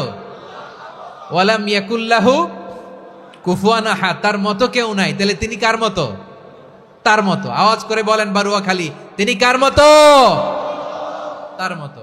আল্লাহ তাআলা 7 আকাশ 7 জমিনকে হাতের মুঠোয় নিবেন, মুঠোয় নিয়ে বলবেন আনাল জব্বার। আরে আমি তো জব্বার, আইনাল জব্বারুন। দুনিয়ার স্বৈরাচারী গুলো আজকে কোথায়? দুনিয়ার জালিম গুলো কোথায়? দুনিয়ার অত্যাচারী বাদশাগুলো আজকে কোথায়? আল্লাহ বলবেন আমি তো জব্বার। দুনিয়াতে যারা জব্বার বলে নিজেদের দাবি করত, স্বৈরাচার, ডিক্টেটর, জালিম, অত্যাচারী, আজকে তোরা কোথায়? কোথায়? কোনো আওয়াজ নাই, কোনো খাওয়া নাই, ওই দিন কোনো টু শব্দ নাই। ওই দিন ক্ষমতা হবে এক সত্তার। চিল্লায় বলো তিনি কে? এজন্য আল্লাহ বললেন আমি হলাম জব্বার। এরপরে আল্লাহ বললেন আমি হলাম মুতাকাব্বির। আমি কি? মুতাকাব্বির মানে হচ্ছে দ্য সুপিরিয়র। সুপিরিয়র, যার চেয়ে বড় কেউ নাই, তিনি সবচেয়ে বড়। এই জন্য নামাজে প্রত্যেক রুকুতে সেজদায় আমরা সবাই বলি আল্লাহ আপনি সবচেয়ে বড়, ইউ আর দ্য গ্রেটেস্ট। আমরা বলি আল্লাহু আকবার। আমরা কি বলি? আওয়াজ করে বলেন, আমরা কি বলি? কি বলে নামাজ শুরু করি বলেন তো? আওয়াজ করে সবাই পড়েন আল্লাহু আকবার। মানে আল্লাহ সবচেয়ে বড়। আল্লাহু আকবার মানে কি? আল্লাহ সবচেয়ে মহান, সবচেয়ে বড়। বলেন তো আল্লাহর চাইতে বড় কোনো সত্তা এই মহাবিশ্বে দ্বিতীয় কেউ আছে? এজন্য আল্লাহ বলেন আমি হলাম আল মুতাকাব্বির, প্রকৃত গর্ব অহংকারের মালিক। আসল গর্ব, বীরত্ব, অহংকারের মালিক কে? আল্লাহ ছাড়া আর কারো অহংকার সাজে না। আমাদের অহংকার সাজে? অহংকার সাজে না। আল্লাহ বলে আল কিবরিয়া ও রিদাই, অহংকার আমি আল্লাহর চাদর। ওয়াল আযামাতু ইজারি, বরত্ব আমি আল্লাহর লুঙ্গি। যে অহংকার করে ওই বেয়াদব কেমন যেন আমি আল্লাহর চাদর ধরে টান মারে। আর যে আমি আল্লাহর চাদর ধরে টান মারার স্পর্ধা করে, আলকাইতুহু ফিন্নার ফালা উবালি, ওরা আমি জাহান্নামে নিক্ষেপ করবো, আই ডোন্ট কেয়ার, ওরা আমি জাহান্নামে ফেলি। কারণ অহংকার এটা মানুষের সাজে না, এটা সাজে কার? তিনি হচ্ছেন আল মুতাকাব্বির। আল্লাহ ডেকে বলে গোলাম কেমন করে তোর বরত্ব সাজে, অহংকার সাজে? হাল আতা আলাল ইনসানি হিনুম মিনাদ দাহরি লাম ইয়াকুন শাইআম মাযকুরা। মানুষের এমন একটা সময় ছিল, সে মানুষের উল্লেখ করার মতো তার জীবনে কিছুই ছিল না। আমাদের জীবনে একটা সময় ছিল উল্লেখ করার মতো আমরা কিছুই ছিলাম না। বলেন তো আমাদের মায়ের পেটে যখন আমরা ছিলাম, প্রথম আমাদের সাইজ এত ছোট ছিল, এক ফোঁটা পানি, নাপাক পানি, মাইক্রোস্কোপ দিয়েও তো আপনার হদিস খুঁজে পাওয়া যায় না। তা আপনার অহংকার আসে কোত্থেকে? আপনার বাবার পিঠ থেকে যখন মায়ের জরায়ুর ভেতরে যে আপনি পড়লেন, আপনি এত তুচ্ছ, আমরা এত তুচ্ছ নগণ্য ছিলাম, মাইক্রোস্কোপ দিয়েও আমাকে খুঁজে পাওয়া যায় না, সেই আমি অহংকার করি। মায়ের পেটে 8 মাস 9 মাস তিলে তিলে আমাকে বড় হওয়ার তৌফিক দিলেন কে? দুনিয়াতে আসার পরে হায়রে দাঁত নাই, হাড্ডি চাবাইতে পারি না, ঠিক কিনা? আচ্ছা বারোখালীবাসী, আপনাদের ঘরে যাদের 6 মাস 4 মাসের বাচ্চা আছে, ওরা গরুর হাড্ডি খাইতে পারে? হ্যাঁ। তারপর হাঁসের হাড্ডি, মুরগির হাড্ডি চাবাতে তো খুব ভাল লাগে, তো এগুলো চাবাতে পারে? কি দুর্বল দেখছেন, ও কিছু খাইতেও পারে না। ওরে দুধ দিয়ে, তারপরে ওকে আপনার ডাল দিয়ে, সবজি দিয়ে একটা মিক্স খিচুড়ি বানাইতে হয়, এটারও আবার ব্লেন্ডার করতে হয়। এদিক দিয়ে দিলে বাচ্চার এদিক দিয়ে পড়ে, এ নাকি আবার অহংকার করবে। বড় হওয়ার পরে অসুস্থ হলে মানুষের চেহারা ফ্যাকাশে হয়ে যায়, আইসিইউতে যে আল্লাহ আমারে বাঁচাও, এতদিন কইতে আমি ক্ষমতার মালিক, এতদিন কি কইছে? আমি ক্ষমতার মালিক। আইসিইউর বেডে কি বলে? আল্লাহ আমারে বাঁচাও। দেখছেন ক্ষমতা? এই তো মানুষের ক্ষমতা, এই তো ক্ষমতা। আর বয়স যখন 70-80, লাঠি ছাড়া তার জীবন চলে না। পিঠটা আগে ছিল এরকম, এখন বাঁকা হয়ে গেছে। এ করে অহংকার, এ করে বরত্বের গর্ব আর বড়াই। আল্লাহ বলে মানুষের জন্য অহংকার সাজে না, বরত্ব মানুষের মানায় না, দাম্ভিকতা মানুষের মানায় না। অহংকার, গর্ব, বড়ত্ব এগুলো একজনের জন্য। আওয়াজ করে বলেন তিনি কে? আল মুতাকাব্বির, দ্য সুপিরিয়র, সবচেয়ে বড়, বড়ত্ব এবং গর্বের অধিকারী। এরপর আল্লাহ বললেন সুবহানাল্লাহি আম্মা ইউশরিকুন, তোমরা আল্লাহর সাথে যে সমস্ত জিনিসের শরীক করো, আল্লাহ তাআলা এগুলো থেকে অনেক পবিত্র। এরপর আল্লাহ বললেন হুয়াল্লাহুল খালিকুল বারিউল মুসাউবিরু লাহুল আসমাউল হুসনা। হুয়াল্লাহুল খালিক, তিনি হলেন স্রষ্টা। আল বারি, বারি মানেও স্রষ্টা। আল মুসাউবির, মুসাউবির মানেও স্রষ্টা। তিনটাই আল্লাহর সৃষ্টি সংক্রান্ত, কিন্তু তিনটা তিন রকম। আল খালিক মানে স্বাভাবিক স্রষ্টা, সৃষ্টির প্ল্যান করে যিনি, আদেশ করেন যিনি। আল বারি মানে কোন নমুনা ছাড়া যিনি কিছু নির্মাণ করতে পারেন, ওই স্রষ্টা। সুবহানাল্লাহ বলেন। 3 নম্বরে আল মুসাউবির, যিনি ফ্যাশনার, ডিজাইনার, দ্য শেপার, যিনি আকৃতি দান করেন মানুষের, তিনি হচ্ছেন আল মুসাউবির। 1 নম্বরে আল্লাহ হলেন খালেক, আমাদের স্রষ্টা। আওয়াজ করে বলুন তো আমার ভাইয়েরা, আমাদেরকে সৃষ্টি করেছেন কে? এই সৃষ্টি করার জন্য আল্লাহর কি অনেক কষ্ট হয়েছে নাকি? অনেক সময় দেয়া লেগেছে নাকি? আমার আল্লাহর ঘাম ঝরেছে নাকি? আল্লাহ বলে না রে গোলাম, তোদের মতো আমার সময় লাগে না, কষ্ট হয় না। আমি কোন বলতে দেরি হয়, ফায়াকুন হতে দেরি হয় না। সুবহানাল্লাহ। ইন্নামা আমরুহু ইযা আরাদা শাইআন আন ইয়াকুলা লাহু কুন ফায়াকুন। আল্লাহর যখন কিছু করার ইচ্ছা জাগে, ইচ্ছা করেন, তিনি বলেন হও, মুহূর্তেই হয়ে যায়। হও, বি ইট ওয়াজ, বি ইট ওয়াজ, হও। হও বলতে দেরি, হতে দেরি হয়। আওয়াজ করে বলেন, হও বলতে দেরি কিন্তু হতে দেরি হয়। হও হয়ে যায়, কোনো দেরি নেই। তার মানে আল্লাহর হও বলা লাগে না, হও বলা লাগে না। এটা আমাদেরকে বুঝানোর জন্য আল্লাহ বলেছেন যে আমি কোন বললে হয়ে যায়, তাই বলে কোন বলারও মুখাপেক্ষী আমি নই। সুবহানাল্লাহ পড়বেন না? কেমন রবের গোলাম আমরা। আল্লাহ খালিক শব্দের কথা কোরআনের অনেক আয়াতে বলেছেন, ইন্নী খালিকুম বাশারাম মিন তিন, আমি মানুষকে কাদা দিয়ে মাটি দিয়ে তৈরি করেছি, আমি হলাম খালিক স্রষ্টা। আল খালিক, দ্য ক্রিয়েটর, যিনি সৃষ্টি করেন, সৃষ্টির আদেশ দেন। এরপরে আল্লাহ বলেন আমি হলাম আল বারি। আমরা বলি না বারি তাআলা, বারে তাআলা বলি না আমরা, এটা আল্লাহর একটা নাম। আল বারি মানি যিনি পূর্বের কোনো নমুনা ছাড়া নতুন করে উদ্ভাবন করতে পারেন। সুবহানাল্লাহ বলেন। আচ্ছা, দুনিয়াতে আমরা কিছু বানাতে হলে পূর্বের নমুনা দেখার দরকার আছে না নাই? তো আগের একটা নমুনা দেখে আমাদেরকে বানাইছে, তাই না? আমাদেরকে বানানোর আগে আল্লাহর কাছে কোনো নমুনা ছিল না, অস্তিত্বহীন থেকে তিনি আমাদেরকে অস্তিত্বে এনেছেন। নমুনা ছাড়া যিনি কিছু তৈরি করতে পারেন তাকে আরবিতে বলে আল বারি, দ্য ইনভেন্টর, উদ্ভাবক। কিছুই ছিল না, ওইটা থেকে যিনি তৈরি করেন তিনি বারি। ফাতুবু ইলা বারিইকুম, তোমাদের ওই রবের কাছে ফিরে যাও। তাহলে সৃষ্টি সংক্রান্ত আল্লাহর এক নম্বর নাম আল খালিক। আওয়াজ করে বলেন আল খালিক। দুই নম্বরে আল বারি, আওয়াজ করে বলেন আল বারি। তিন নম্বরে আল্লাহ বললেন আমি হলাম আল মুসাওয়ির, আমি আকৃতি দানকারী, the fashioner, the designer, the shaper. আল্লাহ তাআলা আমাদের আকৃতি দান করেন। আমাদের দেহাবয়বের আকৃতি দান করেছেন কে? আমাদের কেউ সাদা, কেউ শ্যামলা, কেউ ফর্সা, কেউ লম্বা, কেউ খাটো, কেউ বেটে, কেউ মোটা, আছে না নাই? আমাদের কেউ নারী, আমাদের কেউ পুরুষ, আবার আমাদের কেউ হিজড়া। এটা বানালেন কে? আওয়াজ করে বলুন তো, এই ডিসিশন মেকিংটা করেছেন কে? এর নাম হচ্ছে আল মুসাওয়ির, the designer, the fashioner, the shaper. তিনি শেপ দেন। মায়ের পেটে থাকতে আমাদের কার কণ্ঠস্বর কেমন হবে, কার ডিএনএ, আমাদের দেহে যে সেলের মধ্যে যে ডিএনএ থাকে, ডাইঅক্সিরিবোনিউক্লিক অ্যাসিড, এটা দিয়ে আমাদের ফিচারগুলো ডিফাইন হয়। এটা কার কণ্ঠ কেমন, কার চেহারা কেমন, কার স্কিন কালার কেমন, এটা ডিসাইড করেছেন কে? আওয়াজ করে বলেন কে? সে আল্লাহ বলছেন হুয়াল্লাযী ইউসাউয়িরুকুম ফিল আরহামি কাইফা ইয়াশা লা ইলাহা ইল্লা হুয়াল আজিজুল হাকীম।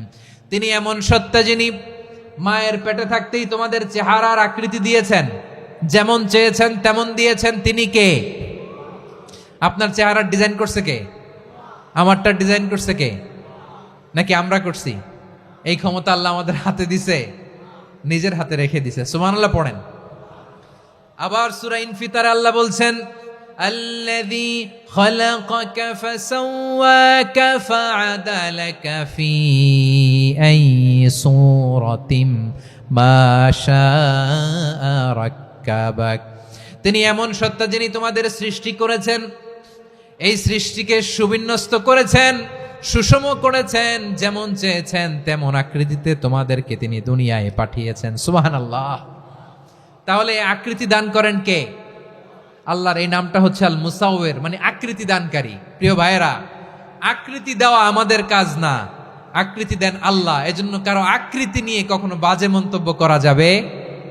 আমার বড়ুয়াখালীর ভাইয়েরা আওয়াজ করে আমার সাথে বলুন, কারো আকৃতি নিয়ে বাজে মন্তব্য করবেন?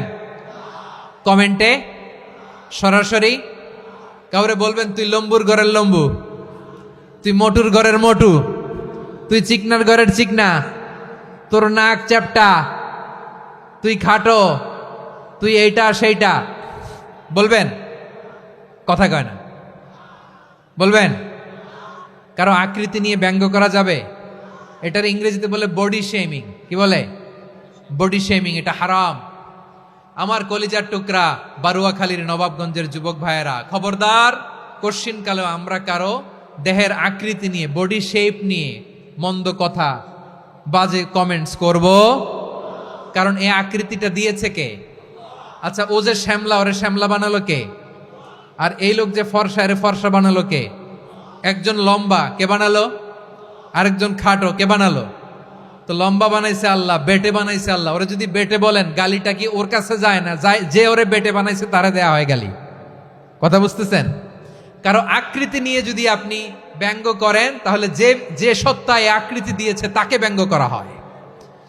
কেউ খাটো হওয়ার জন্য ওরা যদি আপনি খাটু বলেন, ওকে বলেন নাই, যে সত্তা তাকে খাটো বানিয়েছে তাকে বলেছেন আপনি।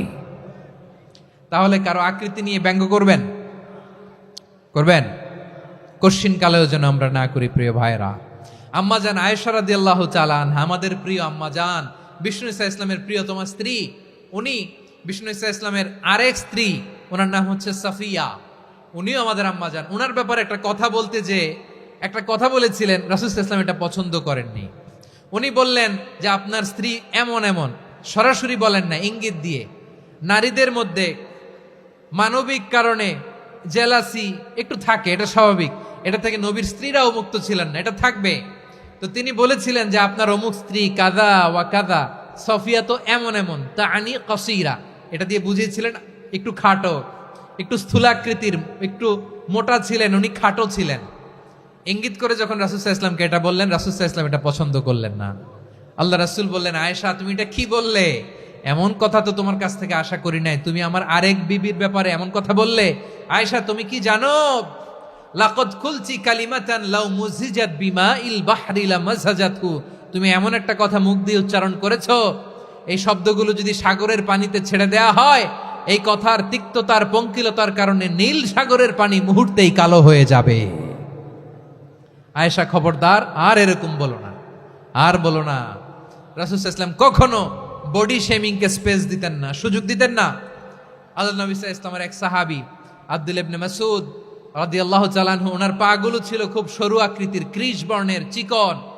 উনি আরাক নামে এক গাছের উপরে উঠেছেন, ডাল ভাঙবেন, ডালা ভেঙে কি করবেন? মেসওয়াক করবেন। তো বাতাসের ঝাপটায় ওনার লুঙ্গি একটু সরে গেল, নিচ থেকে লোকেরা ওনার ওই চিকন পা দেখে ফেললো। দেখে সবাই হেসে কুটি কুটি হাসতেছে সবাই। বিষ্ণু সাল্লাল্লাহু আলাইহি ওয়াসাল্লাম বললেন, হাসলা কেন? সব সাহাবারা বলে, ইবনে মাসুদের পা দেখে হাসছি। রাসূল সাল্লাল্লাহু আলাইহি ওয়াসাল্লাম বলেন, আমার আব্দুল্লাহ ইবনে মাসুদের পা দেখে তোমরা এরকম হাসলা, তার আকৃতি নিয়ে তোমরা এরকম করলা, তোমরা কি জানো? ওয়াল্লাযী নাফসি বিয়াদিহি, সেই সত্তার শপথ যার হাতে আমার আত্মা, লাহুমা আসকালু ফিল মিজানি মিন উহুদ, আমার ইবনে মাসুদের পা দুইটা যদি মিজানের পাল্লায় কিয়ামতের দিন উঠিয়ে দেয়া হয়, উহুদ পাহাড়ের চেয়েও বেশি ভারী হয়ে যাবে। খবরদার কারো আকৃতি নিয়ে ব্যঙ্গ করো না, কারণ আকৃতি সে নিজেরা বানায় নাই, এই আকৃতি দিয়েছে কে? ও ভাই, আমার আকৃতি কেমন হবে এটা ফিক্স করার দায়িত্ব যদি আল্লাহ আমাকে দিত, আমি কি করতাম বলেন তো দেখি, উত্তর দেন। হ্যাঁ, সুন্দর করে নিজেকে সুশোভিত করে, শুভ্র ফর্সা, ড্যাশিং, ফ্যাসিনেটিং, স্মার্ট করে নিজেকে তৈরি করতাম, ঠিক কিনা? কোন নারীকে যদি তার চেহারা, রং, গড়ন, অবয়ব, দেহাবয়ব, আকৃতি, শেপ কেমন হবে এটা ফিক্স করার দায়িত্ব যদি আল্লাহ তাকেই দিয়ে দিতেন, সে নিজেকে সবচেয়ে সুন্দরী, সবচেয়ে রূপবতী করে তৈরি করতো, ঠিক কিনা? তো এটা আল্লাহ তাআলা দেন নাই, এটা পরীক্ষা হিসেবে রেখে দিয়েছেন। আল্লাহ কাউকে ফর্সা বানিয়েছেন, এটা তার জন্য পরীক্ষা। কাউকে আল্লাহ শ্যামবর্ণের বানিয়েছেন, এটা তার জন্য পরীক্ষা। কাউকে আল্লাহ নারী বানিয়েছেন, এটা পরীক্ষা। কাউকে পুরুষ বানিয়েছেন, এটাও পরীক্ষা। চিল্লায় বলেন আল্লাহু আকবার। সে আল্লাহ বললেন, গোলাম আমি হলাম মুসাওয়ের, আকৃতি দানকারী, the fashioner, the shaper, the designer. এজন্য কারো চেহারা নিয়ে আজকে থেকে আমরা আর কোনো বাজে মন্তব্য করব মনে থাকবে। আমার মায়েরা, বোনেরা, মহিলা প্যান্ডেলে যারা শুনেছেন, আপনারাও আপনার কোনো বোনকে কখনো তার চেহারা নিয়ে, আকৃতি নিয়ে কটু কথা বলতে পারবেন? আল্লাহ আমাদেরকে যাকে যেরকম বানিয়েছে এতেই আমরা হ্যাপি, ঠিক কিনা? অন্যেরটাও বলতে পারবেন না, নিজেরটাও পারবেন না। হায় রে আমি এত কালা কেন, হায় রে আমি এত খাটো কেন, হায় রে আমি এত, এগুলো বলা যাবে? এটা আমাদের একটা বড় আকীদার সাথে কন্ট্রাডিক্ট করে। সেটা হচ্ছে আর রিদা বিল কাদা, বিশ্বাসীরা আল্লাহ যেটা আমাদের জন্য কাদা ফয়সালা করেছেন এটাতে রাদি থাকে, সন্তুষ্ট থাকে, ঠিক কিনা বলেন? আর যদি আপনি কমপ্লেইন করেন তাহলে আপনার অসন্তোষ আপনি প্রকাশ করলেন। নারী হয়ে আপনি খুশি হবেন, আপনি পুরুষ তো এতেই খুশি হবেন। এখন পশ্চিমা বিশ্ব থেকে একটা রোগ বেরোইছে, এটারে জেন্ডার ডিসফোরিয়া বলে। নারী হয়ে সে খুশি না, সে পুরুষ হতে চায়, এরকম আছে না নাই? পুরুষ, দিব্যি পুরুষ, সুস্থ পুরুষ, পুরুষ হয়ে হ্যাপি না, সে নারী হতে চায়। শরীফ হতে শরীফার গল্প আপনারা শোনেন নাই? এগুলোর সাথে ইসলামের কোনো সম্পর্ক? তাহলে আমাদের আকৃতি দেয় কে? চিল্লায় বলেন। আমার শেপ কিরকম, নিজের শেপ নিয়ে কমপ্লেন করবেন? অন্যের বডি শেপ নিয়ে আর কোনোদিন বডি শেমিং করবেন? যদি করেন, গালিটা কি তাকে দেয়া হলো নাকি আমার রবকে দেয়া হলো? এরপর আল্লাহ বললেন লাহুল আসমাউল হুসনা, 14টা 13টা বলে ফেলছে, আরেকটা। আল্লাহর এরকম অনেক সুন্দর সুন্দর নাম আছে। ইউসাব্বিহু লাহু মা ফিস সামাওয়াতি ওয়াল আরদি ওয়া হুয়াল আজিজুল হাকীম। আকাশ জমিনে যা কিছু আছে সব কিছু তাসবিহ পড়ে একজনের, তিনি কে? সাব্বাহা লিল্লাহি মা ফিস সামাওয়াতি ওয়াল আরদি ওয়া হুয়াল আজিজুল হাকীম। আকাশে জমিনে যেখানেই যেটা থাক না, তাসবিহ পড়ে কার? জিকির করে কার? কিন্তু এই জিকিরের ভাষা আমরা বুঝি না। আপনারা কি জানেন এই যে মাউন্ট এভারেস্ট, এটাও জিকির করে কার?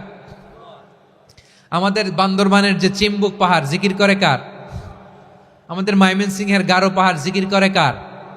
এই যে বারুয়াখালীর বিশাল বিশাল গাছগুলো, বৃক্ষরাজি, এগুলো জিকির করে কার? সাগরের অতল গহ্বরে মৎস্যকুল, জিকির করে কার? আকাশে ভেসে বেড়ানো পাখিগুলো, জিকির করে কার?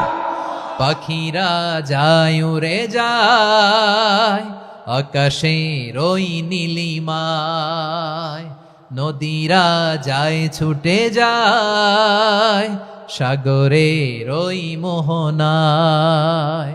পাখ পাখালি আর সাগরে নদী, পাখ পাখালি আর সাগরে নদী, কার গুণগান গায়।